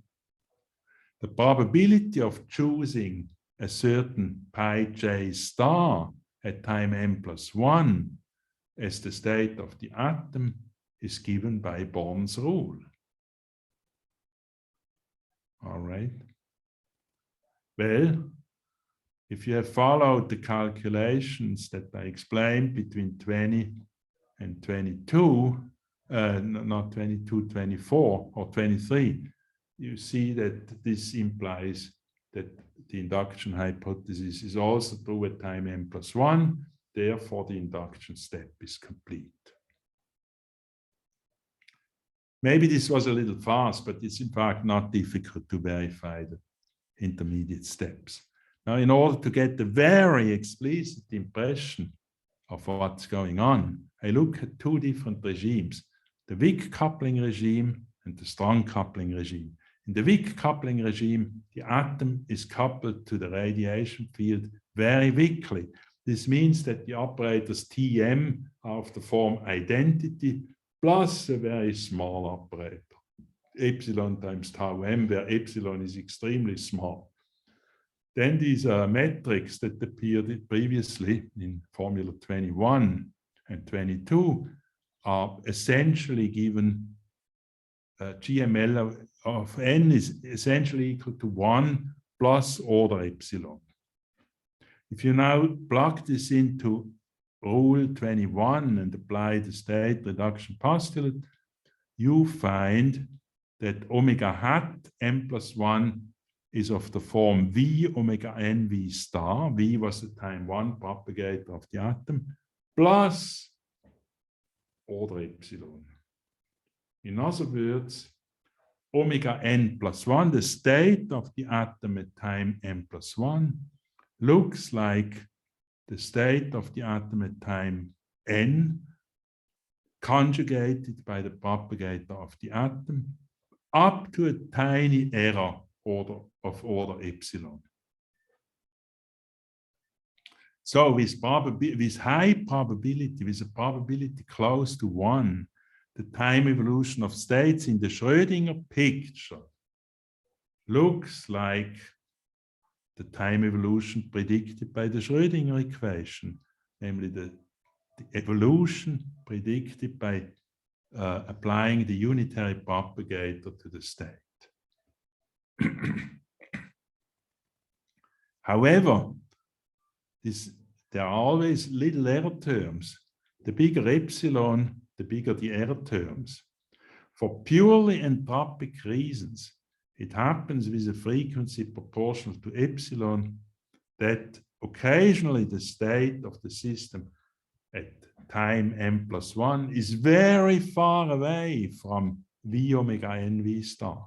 That means that the system has jumped to an unlikely state as it moved from time n to time n+1. This is then perceived as an event by human beings in the literal sense of the word. And these events really happen for purely entropic reasons. Okay. The strong coupling regime, I think now I've left my watch in the other room. How late is it? It's already, yeah, it's now 6 o'clock, so maybe. Okay, so I should wrap up in 2 or 3 minutes. Yes. So the strong coupling regime is the one where the modes emitted by the atom very clearly remember the state of the atom they were emitted from. This means that these numbers GML of n are essentially of the form delta ML plus order epsilon. That's the strong coupling regime. Then omega hat m plus 1 is essentially given by v qm omega n qm v star up to an error of order epsilon, because these GMLs are diagonal. So that means that das Internet ist unstabil gewesen im anderen Raum. So that means that omega m plus 1 is proportional to one of these projections qk. That's what follows from the state reduction postulate. You know, it's now good to look at the special case where these projections are rank 1 projections. So every QL is the projection onto a unit ray psi L in the atomic Hilbert space. Then in fact it turns out that the dynamics that moves the density matrix from time n to time n plus 1 is totally described by the transition functions of a classical Markov chain. These transition functions are described in equation 27. The evolution of states is well approximated by sample paths of a classical Markov chain with transition function P of K and L. That is in the strong coupling regime when the heavy atom interacts strongly with the radiation field. Now, of course, you can interpolate between weak coupling and strong coupling. Normally, say if you look at, replace the atom by a particle that doesn't interact much with the radiation field is usually very weakly coupled to the radiation field. So its evolution is very closely approximated by Schrödinger evolution. But then when it falls into a big device, a detector, all of a sudden the degrees of freedom of this particle and the detector get strongly coupled to the radiation field, and then the further evolution is essentially described by a classical Markov chain. And you can easily, you know, now expand this discussion to describing fairly natural models of measurements and observations. But maybe it's time to conclude. So the ETH approach appears to complete quantum mechanics to a logically coherent theory. It introduces clear, precise notions of potential and actual events. It predicts a very specific, concrete law of a stochastic time evolution of states in quantum mechanics. It is able to describe measurements. It has some resemblances with the many worlds, formalism a la Everett, but while the many worlds formalism doesn't ever specify clear branching rules, the ETH approaches totally clear branching rules as described by the principle of diminishing potentialities in conjunction with the state reduction postulate. And in fact, in the ETH approach, there's absolutely no need to introduce many words. We are living in one world, and this one world has to be preserved and saved. And all the other many words are simply, you know, fantasies of some theorists. as in the genesis of special relativity, fields describing massless modes, photons and gravitons, besides the even dimensionality of space-time, appear to play key roles in the genesis of a quantum theory that satisfies the spectrum condition and, satisfies this principle of diminishing potentialities. We have seen in the models that because photons have zero rest mass and in a space-time of even dimension, the Huygens principle is valid, and the Huygens principle can be used as one possibility to derive the principle of diminishing potentialities. So I tend to think that it has been a big mistake to neglect the importance of the electromagnetic field and also of the gravitational field in working on the foundations of quantum theory. And I would like to say the following: if you look at the models I discussed before and imagine that you take the time step to 0, which can be done, you find that in the limit where the speed of light c tends to infinity, all these models have Hamiltonians whose spectra are unbounded above and below. If you believe that the spectrum condition is a sort of important condition of quantum physics, you have to become relativistic. So I tend to think that quantum mechanics describing isolated open systems featuring events and solving the measurement problems, when combined with the spectrum condition that the Hamiltonian should be a non-negative operator, such a quantum theory is necessarily relativistic. If I had talked about the relativistic ETH approach, you would have seen how actual events weave the fabric of space-time. I think that's a very important thing to, work out in more detail, but I didn't have time to talk about it. Well, I guess it's time to stop, and I thank you for your interest and for your attendance, and I hope there will be interesting questions now coming up. So maybe I should turn on my camera again now. Yes, I think the connection is much better now. Oh, Yeah, I think we can very all good. turn on the camera. Thank you again, Jürg. Well, thank you for having me and for being patient enough to listen to some of the thoughts, of which I believe they are not entirely stupid, although many of you may disagree. So, okay, now I think the connection is stable enough so all the people can turn on their cameras. So, should we have a 1 minute break? I already see one question, I think, by Nicola. Yeah, so if you... Or maybe it's a remark. Then let's continue immediately. Okay. So, Nicolas Gisin, you have the first question. Okay, thank you. Yeah, so thank you, Jürg. So I could follow all these lectures. I think, although I'm not a mathematician, I think I understood most of what you said. But I have two physics questions. Yes. So you have this idea that the photons go out to infinity. You had this little drawing where we see this photon escaping to infinity. Yep. And so the first physical question is, when does the collapse happen?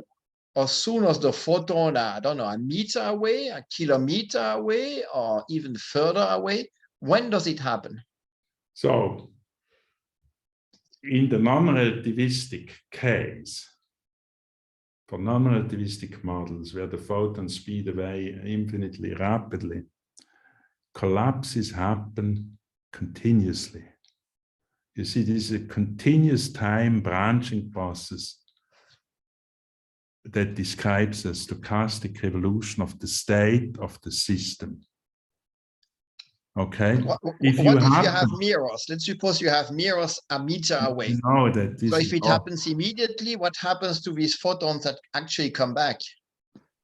So you see, if you had absolutely perfect mirrors that you can describe in the theory, for example, by Dirichlet boundary conditions at the boundary of some region, compact region of space, then the entire quantum theory inside this very uncomfortable lab will, of course, consist of quasi-periodic motions.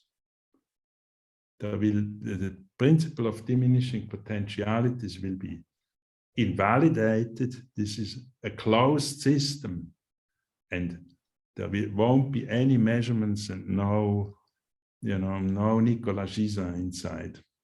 Okay, so let me continue. So now let's suppose I put these mirrors at the boundary of the galaxy.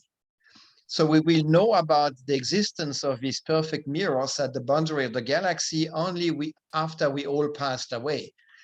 So is there collapse still happening or not? Yes. So you see, every model of physics is an idealization. If you want to apply these simple models to describe the physics of the galaxy, I think you will fall on your nose. But of course, we can speculate whether more developed models of the same kind would be adequate. But then you have to also take into account that inside the galaxy, there are black holes, there are event horizons. As soon as you have event horizons, whether they be at the sort of finite distance or whether they are infinity, the principle of diminishing potentialities will be at work, in the sense that these algebras become smaller and smaller as I move along a time-like path into the future. That's simply okay.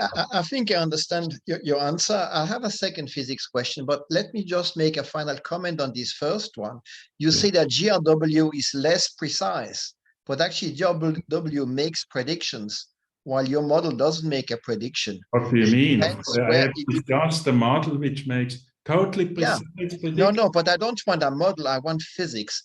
If I have my atom, and I don't know whether there are mirrors outside there, I don't know what's going to happen. My second physics question is going back to this. Just a second. You see, I'm not, of course, I'm not against GRW, but there is something, if you relax in the evening and you have a good glass of wine and ask yourself, is it plausible that the Lord has chosen some strange collapse mechanism that makes our wave functions collapse every once in a while? You come to the conclusion that it is totally implausible. I don't need such mechanisms.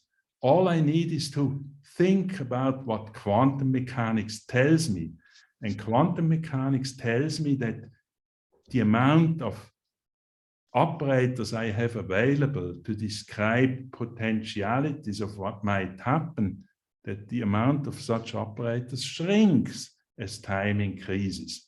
And then I have a totally natural collapse mechanism. I don't have to introduce any new constants of nature and so on and so forth. Okay? No, we disagree on that, but this is not the point to disagree on that. About my formalism, so there is nothing to disagree. But there's only a formalism, there are no predictions. Let me come to the second question.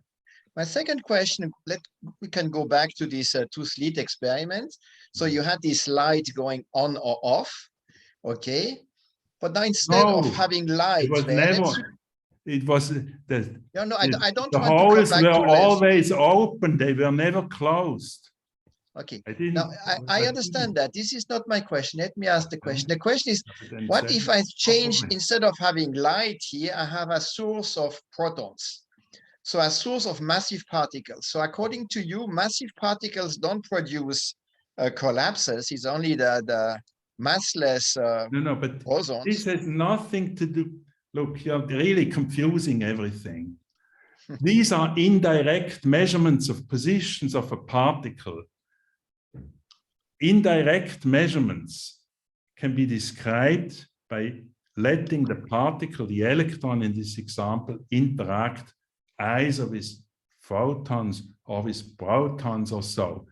The projective measurements, wait a second, the projective measurements that involve a collapse, state reduction postulate are made on the probes on the photons that arrive in detectors or on the protons that arrive in detectors. That's when the state reduction postulate is applicable. These are indirect measurements, and indirect measurements are completely well understood, provided you know what you mean by the projective measurement of a probe, namely of measuring a photon that has been scattered off an electron, or measuring a proton that has been scattered off an electron. I thought I had seen on your slide several times that you use massless particles like photons and gravitons. No. I mean, I'm sure I read that, but okay, so I misread it. Let's not confuse everything. I have to ask you not to confuse everything. I say projective measurements, the validity of this principle of diminishing potentialities, that hinges on the presence of massless particles. But to do indirect measurements, for example, the ones that Arroch and Raymond and their group did, they used as probes Rydberg atoms, which are far from massless. And you let the Rydberg atoms stream to the cavity. And while they stream through the cavity, their state gets entangled with the state of the electromagnetic field inside the cavity. What you then do is to measure projectively the state of the Rydberg atoms in a detector. And only at this very end, where you do a projective measurement of the state of a Rydberg atom, the principle of diminishing potentialities becomes relevant, and the state reduction postulate becomes relevant. It turns out, if you have a long sequence of data about these Rydberg atoms, you can reconstruct from this data series the state of the electromagnetic field inside the cavity. That's how indirect measurements work. So the probes that are used to explore physical systems need not at all be massless, but in the end, involves massless modes is the projective measurement of the probe in a detector. Is it now clear? No, but I think maybe one thing that could help is if you, since you said that there's a difference in prediction between ETH approach and Bohmian mechanics, why don't you make a concrete proposal for an experiment that would illustrate these different predictions? Okay, in the Bohmian, you know, we can talk about everything. We can also talk about life and death and so on. No, but this is physics, so let's make predictions. No, but we do not have an infinite amount of time available. If you want me to compare Bohmian mechanics to ETH, this would require half an hour if you want to do a careful job. I just want an example. I can say, don't always interrupt me, please. It's a question of, you know, some kind of respect for the speaker. So in Bohmian mechanics, there is no collapse postulate that work. The guiding wave is an exact solution of the Schrödinger equation. In the ETH approach, there is a state reduction postulate. And this will lead to deviations in the long time predictions of the evolution of states. There is absolutely no doubt. In the Bohmian approach, all probabilistic aspects of quantum theory are put into the initial conditions. Afterwards, the evolution is deterministic. In the ETH approach, there is a stochastic process that describes the evolution of the state. And so obviously in every concrete example where you can do both calculations, the Bohmian and the ETH calculation, in fact, okay, in every concrete example where you can do Bohmian calculations, you will see that the long time predictions will deviate. Obviously, I would like to add one further word. I've never seen a satisfactory development of Bohmian mechanics that involves the electromagnetic field. I know that people claim there is one, but if you want to compute something explicitly, I do not think it has been done. Okay? Okay, thank you. So, Thank you. are there further questions to the talk? Or comments. I mean, you Or can comments, comment. You can say it's all nonsense if you like. But I think it's, you see, I've thought about these matters for quite a few years. This is something that people don't seem to realize. This is not the fantasy of a few evenings. So anyway, I hope there are further questions or remarks. No? So please, Lev, you want to come back to your question? Yes, Lev, please, Lev. So a part of my comment about this two-slit experiment, which I didn't change my mind, I had in mind a question. And the question is, I think I don't understand anything about algebra. I don't understand why do I need algebra? Then you have to, but this is, but you know, one of the clear important thing in your approach, if I understand, is the concept of event. Yes. And this is very important for me to understand. I think Nicola asked similar kind of question. When the event occur and what it is. According to Schrödinger equation, there are no events. There is unitary evolution and there is no such thing as an event. And you say there are events and your theory is about events. So can you tell me, and maybe experiment, if there is a difference, you also, I understand you say there is a difference between Bohmian, many words and Bohmian don't have a difference. So there is a difference between ETH and many words on Schrödinger. So when I see the difference, what is event? How I can, if I have a super technology and whatever, how I can test? You say this is what Nicola asked for. What is a experiment which will tell something different? But really, the main thing for me is what is the definition of event? Yes. So look, I give you an example of a very concrete physical system where Schrödinger evolution will make wrong predictions. And it has been tested thousands of times. What is it? Let me finish. Don't I mean, if you ask a question, please have the courtesy to let me answer before you interrupt again. Take a charged particle. Do a scattering experiment with this charged particle, which leads to a strong, deviation of an inertial motion.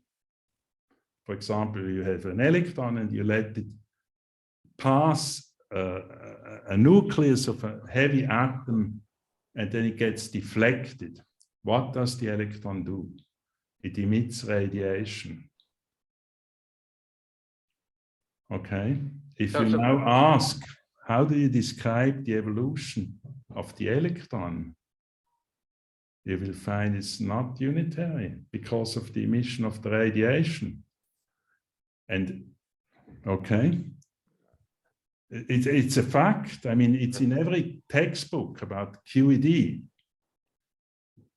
You see, that's because I have an equation, and then of course, if I'll consider scattering to a particular angle, this is not unitary, because I say this electron was scattered all over. The problem is the photons. Let me tell you.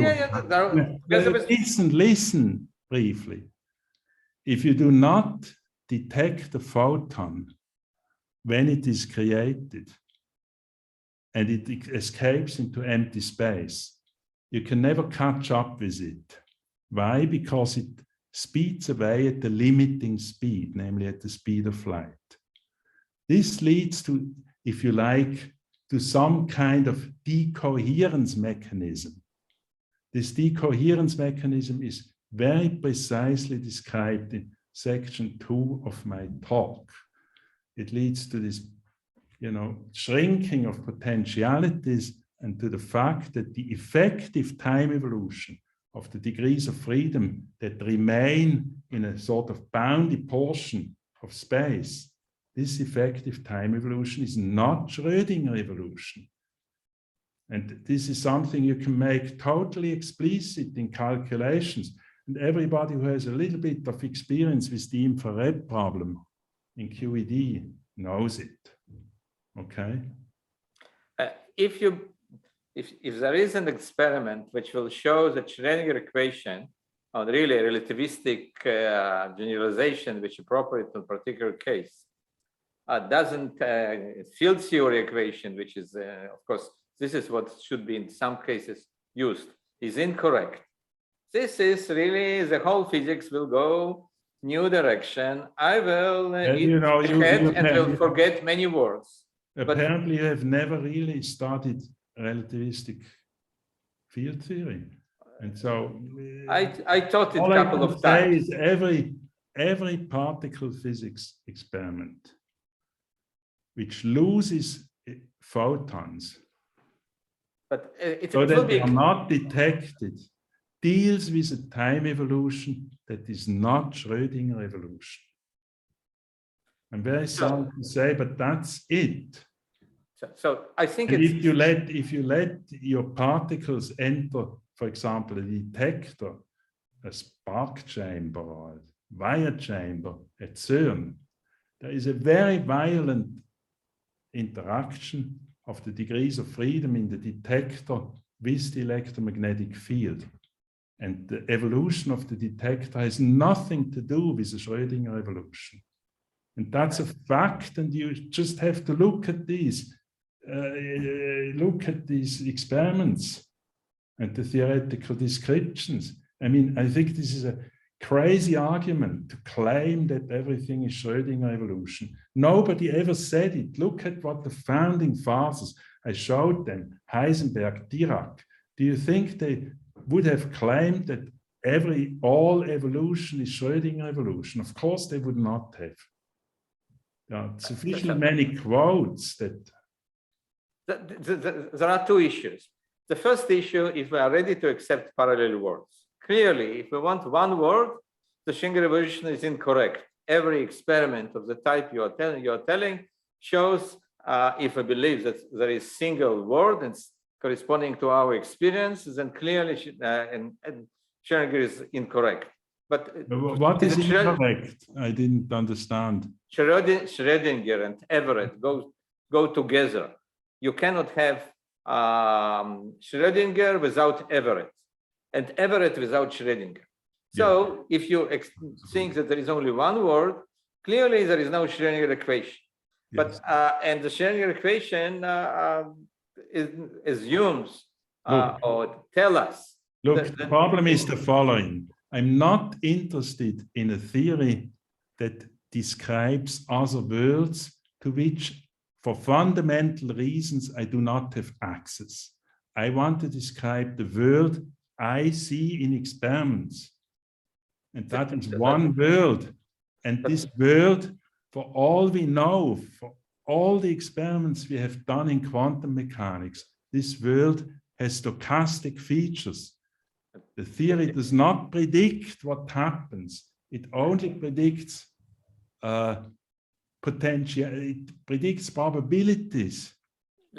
It's the empirical evidence in Everett exactly the same like in quantum mechanics with collapse. There is no difference. No, that's not true. You see, what people always don't talk about is that neither Everett nor, as far as I know, any one of the followers have given precise rules for the branching.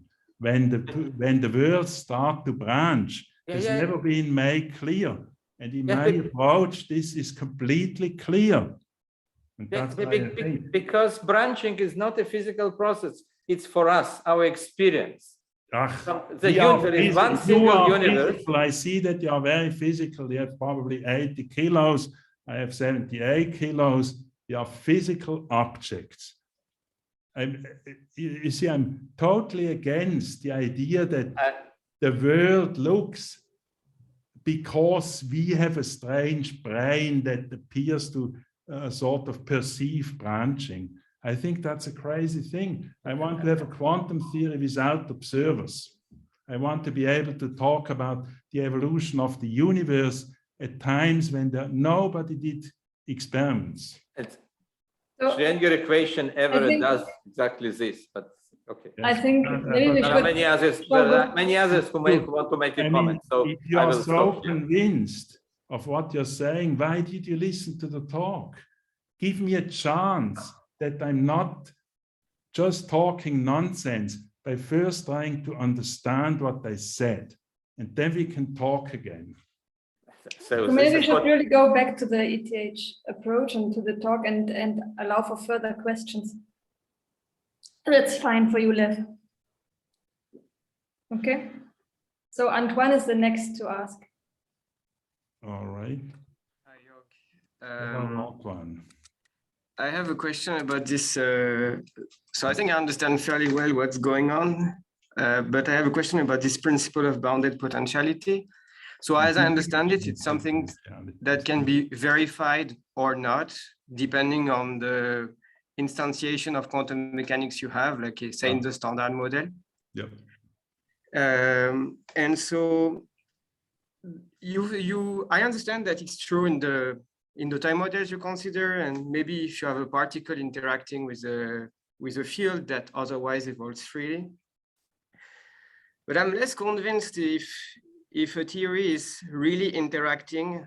In a way, you never have full leakage of information. Information can always sort of come back and hit you in the face without going at the perfect mirrors that Nicolas considered. If you have matter in your universe, it seems you never have like leakage of information along the light cone. They get perturbed, stuff gets scattered back in many complicated ways.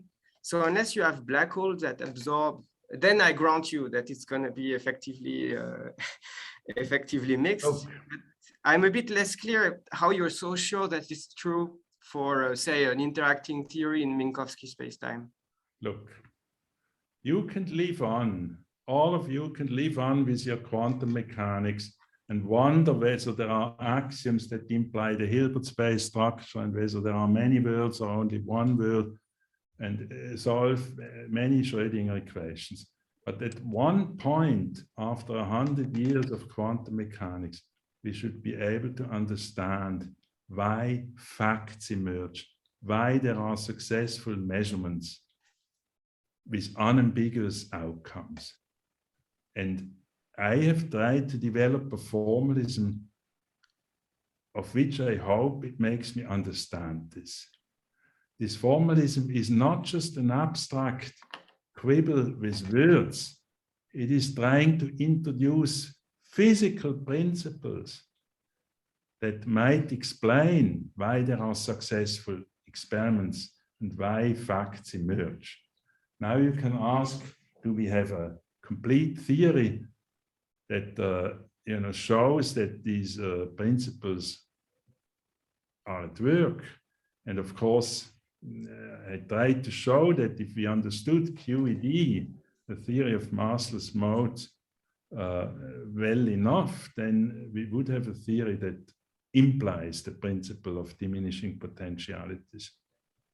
Okay, yeah, but just I understand that, but just to make you clarify your point. So let's imagine we were able someday to construct a QED of fermions and bosons as a Whiteman QFT, whatever formalism you want, well defined, that this would verify the principle of diminishing potentialities if there is matter in everywhere. Right. So that was actually, from a general point of view, this was shown by Buchholz and Roberts in their work. Isn't it shown for the free case? Well, for the free case, I showed it in my talk. Maybe you didn't listen during that period, but I verified it in my talk an hour ago. No, I get that, but they really consider interactions. They start from an axiomatic formulation of what local QED should be like. And from that, they derive properties of which they did not call the principle of diminishing potentialities because they didn't think of the applications I have been making here. But the mathematics they have developed can be used to verify the principle of diminishing potentialities in an can it be verified in 1+1, for example? Yes. Okay. And you know about algebra, Lev. You said you don't like algebra, but you know that Johnny von Neumann was not a stupid man. And he thought about quantum mechanics. In particular, he thought about what it means to consider composed systems in quantum mechanics. Say a system that composes an experiment of Alice with an experiment of Bob. And he found out that the idea that you take tensor products of Hilbert spaces is not always the right idea. And so what did he do? He developed the theory of von Neumann algebras, which has played an enormously fruitful role in understanding general features of quantum theory. And I'm just appalled by people who say all this was crap and we don't need algebras. What's wrong with using this language if it helps us to clarify ideas? Okay. Yeah, people might understand different ways. It doesn't help me in any way to understand quantum mechanics. I think I can. But you're not von Neumann, you're Lev Weidmann.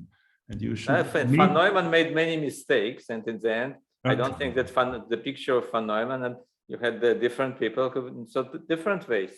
And you say the mambo jumbo of Everett. Now there are more and more people finding that this may be the only rigorous and reasonable way to think about quantum mechanics. Look, so the algebra. All I can tell you is I've read the papers of Everett, and these papers are papers with words. There is no clear rule that tells me what branching means and when it occurs and why it occurs the way it occurs. That's not in the Everett paper. And so I just consider it to be an incomplete idea of something, and so I'm not willing to accept it as a solution of anything. I will be very grateful if you will find concrete things which are not clear. I just updated my Stanford Philosophy Encyclopedia entry on many words interpretation. So please look what I talk about, what's the meaning of branching. It's very little, in fact, it's not physical.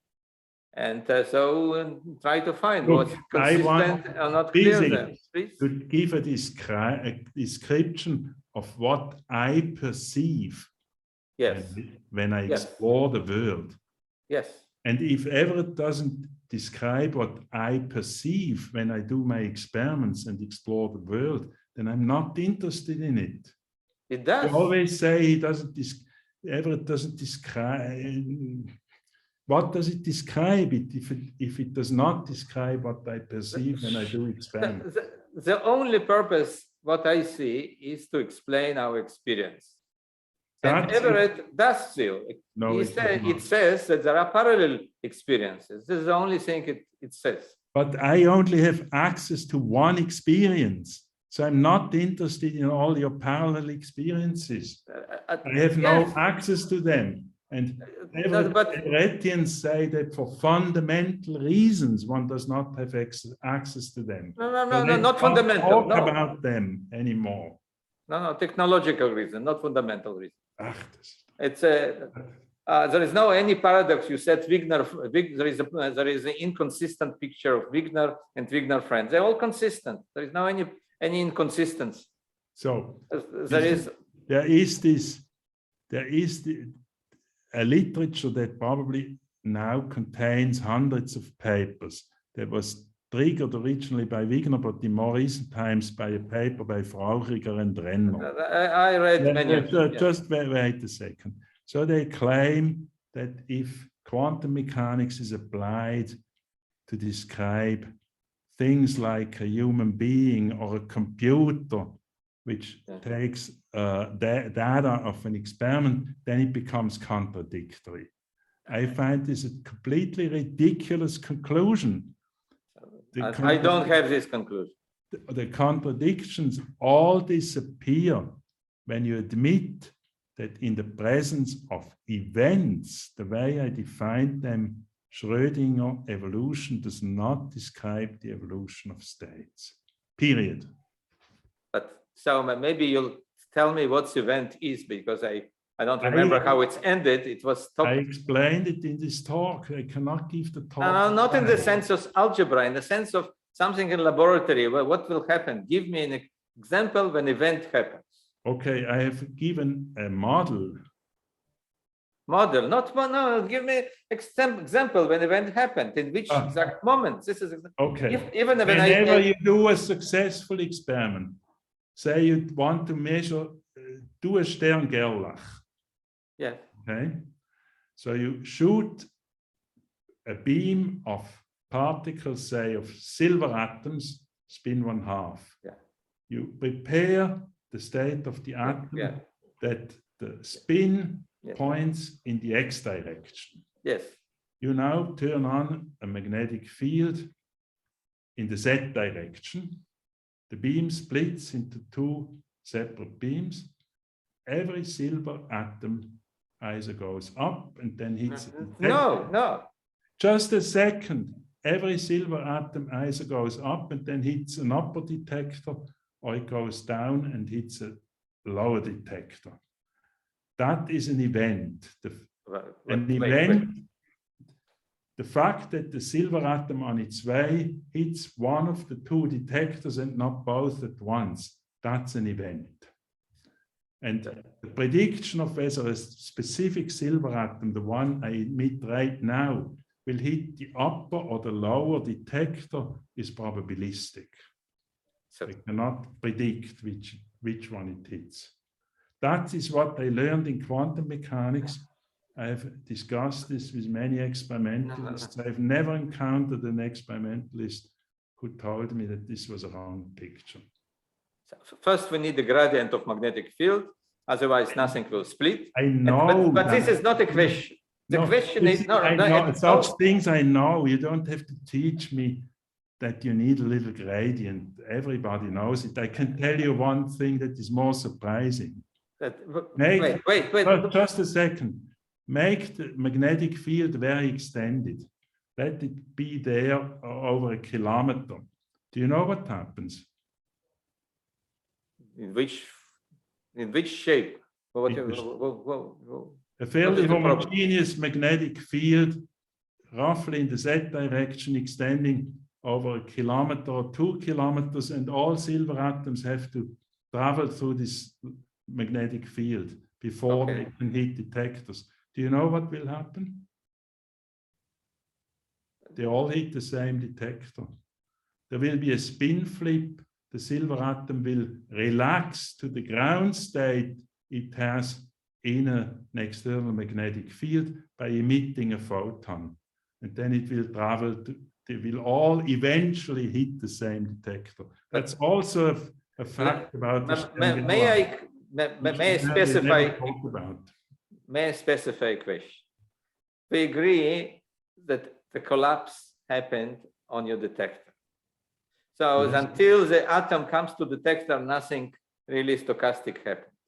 And now the detector is also a physical device. Incidentally, that's also not true. What's not? What you just said, I tell you why.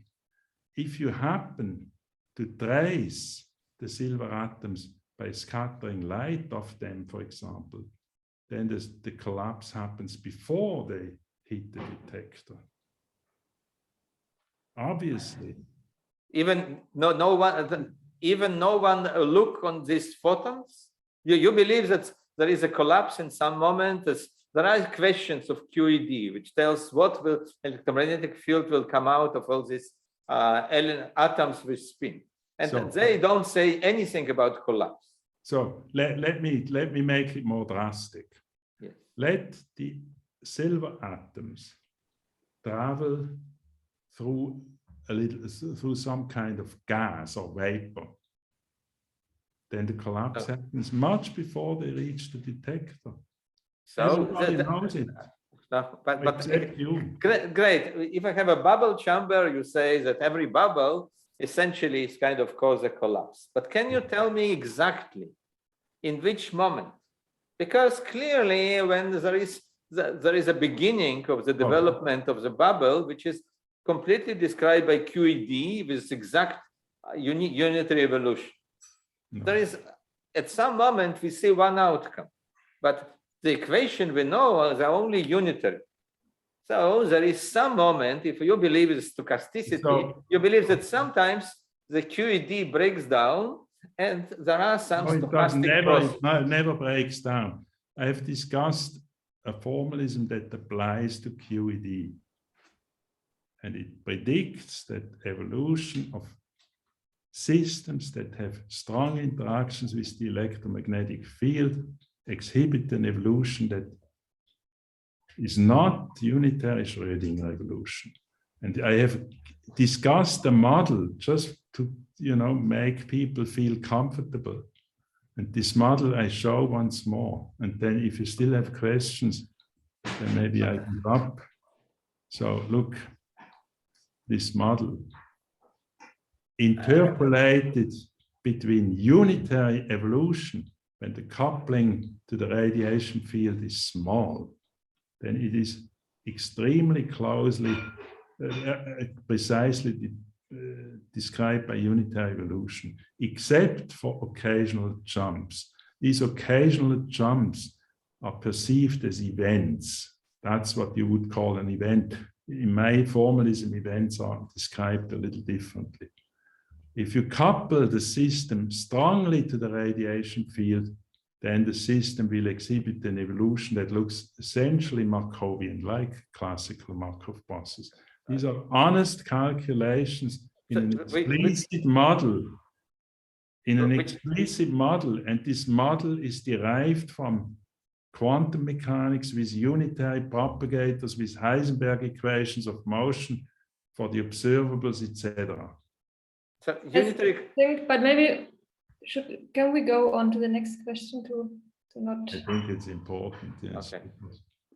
So because it's not much more time, so I would really like to have another question. Right. Then. Let's have another question. Okay.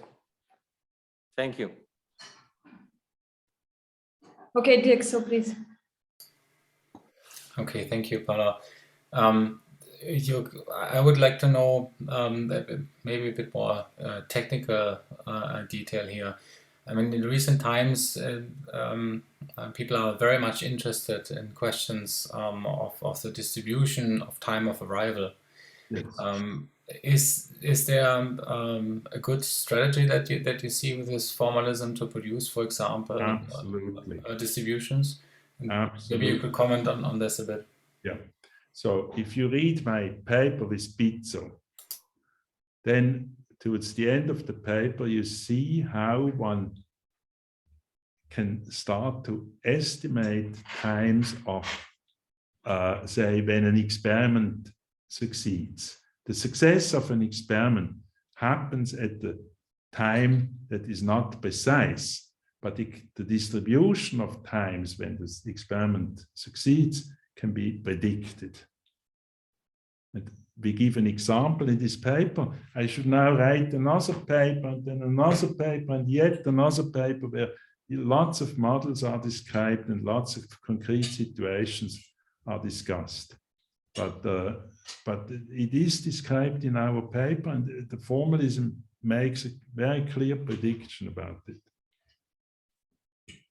So that's all I can say. Otherwise, we have to go into the details of the models, and I think this is too late now. But yes, the formalism enables me to calculate the distribution of times when the detector clicks. There are all these papers, when does the detector click? And I have an answer to this question. I know how to predict when detectors click, but I cannot predict an exact time. I can predict a distribution of times when it clicks. Yeah. And I think this would be really worth a paper, because there are special situations now that are analyzed, for example, also by Sid and Das, who talked here in our seminar series, which are experimentally feasible to conduct with present-day technology, and where there are around 10 to 20, depending on the taste of and how you count, approaches of how to compute these distributions. This would be yet another mathematical, rigorous and well-grounded approach, and I think it would be very worthwhile looking into this special example that is really experimentally realizable with present-day technology, and see how to compare. I mean, that would also shed light on the question, at least in a non-relativistic regime, if there's a deviation with Bowman mechanics, for example. Absolutely, yeah. And so I would like, I mean, all I can say is I'm 75 years old plus 4 months. I cannot write papers at the rate of, 1 paper every 2 weeks anymore. I just don't do it. It takes time to write these papers. And once again, I think one of the problems why foundations of quantum mechanics have been in a state of complete confusion for many years is that people always want to have little models. We have to understand concepts. And once we can agree on useful concepts, we start to discuss models that illustrate these concepts. So I'm perfectly happy to hope that the Lord will still give me a few years so that I can write a few papers where more explicit models are discussed and developed. But the general comment is this formalism enables me to predict distributions of arrival times. And a beginning of this is in my paper with Spitzer. all right, thank you. Thank you. So I think this is a good point to come to an end. It's almost 7. And Yes. so let's take the opportunity and thank the speaker again. Let me make a closing statement, if you permit. Okay. So the first closing statement is you really should look at this list, which I showed at the beginning. We should become more involved again in activities also of political nature. It's very important that nobody commented on this list. You should look at this list and try to figure out what you can do to help solve some of these problems. Today was about trying to solve the quantum mechanics problem, but the other problems are clearly more important. So that's one thing. The second thing I would like to say is perhaps I can be a little brisk in my reactions, but I find it unbelievably painful that people are not willing to, first try to understand what they hear and then maybe reflect for a little moment whether it's totally crazy or stupid before they react. I think you have to give, if you want to learn something and understand something new, you have to give people the benefit of the doubt that they tell you something that you might want to learn. And in this discussion, I was missing this readiness and openness. So this is what I wanted to say, but apart from that, I thank you for your patience in listening. I thank everybody for the questions. It has been very valuable for me. Thank you. Thank you, Jürg, for this. So let's thank you again. And then.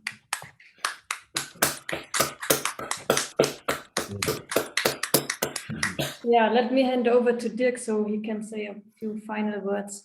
So maybe I do a short organizational closing on what's happening next time. So next time we'll switch to a more philosophical flavor of talks. So we have Dustin Lazzaro-Vicky and Barry Lower about typicality, probability, and physics. So it's going to be again in a month's time. And or did I mess something up here? No, I think it's sorry, it's the right thing. It's January. And yeah, we would all hope to see a lot of you again. So we'll send again the announcements. We'll announce also the detailed abstracts as soon as they arrive. And I hope everybody of you will be doing well, and we see each other healthy and for lively discussion as today. So yeah, have a good time. See you soon.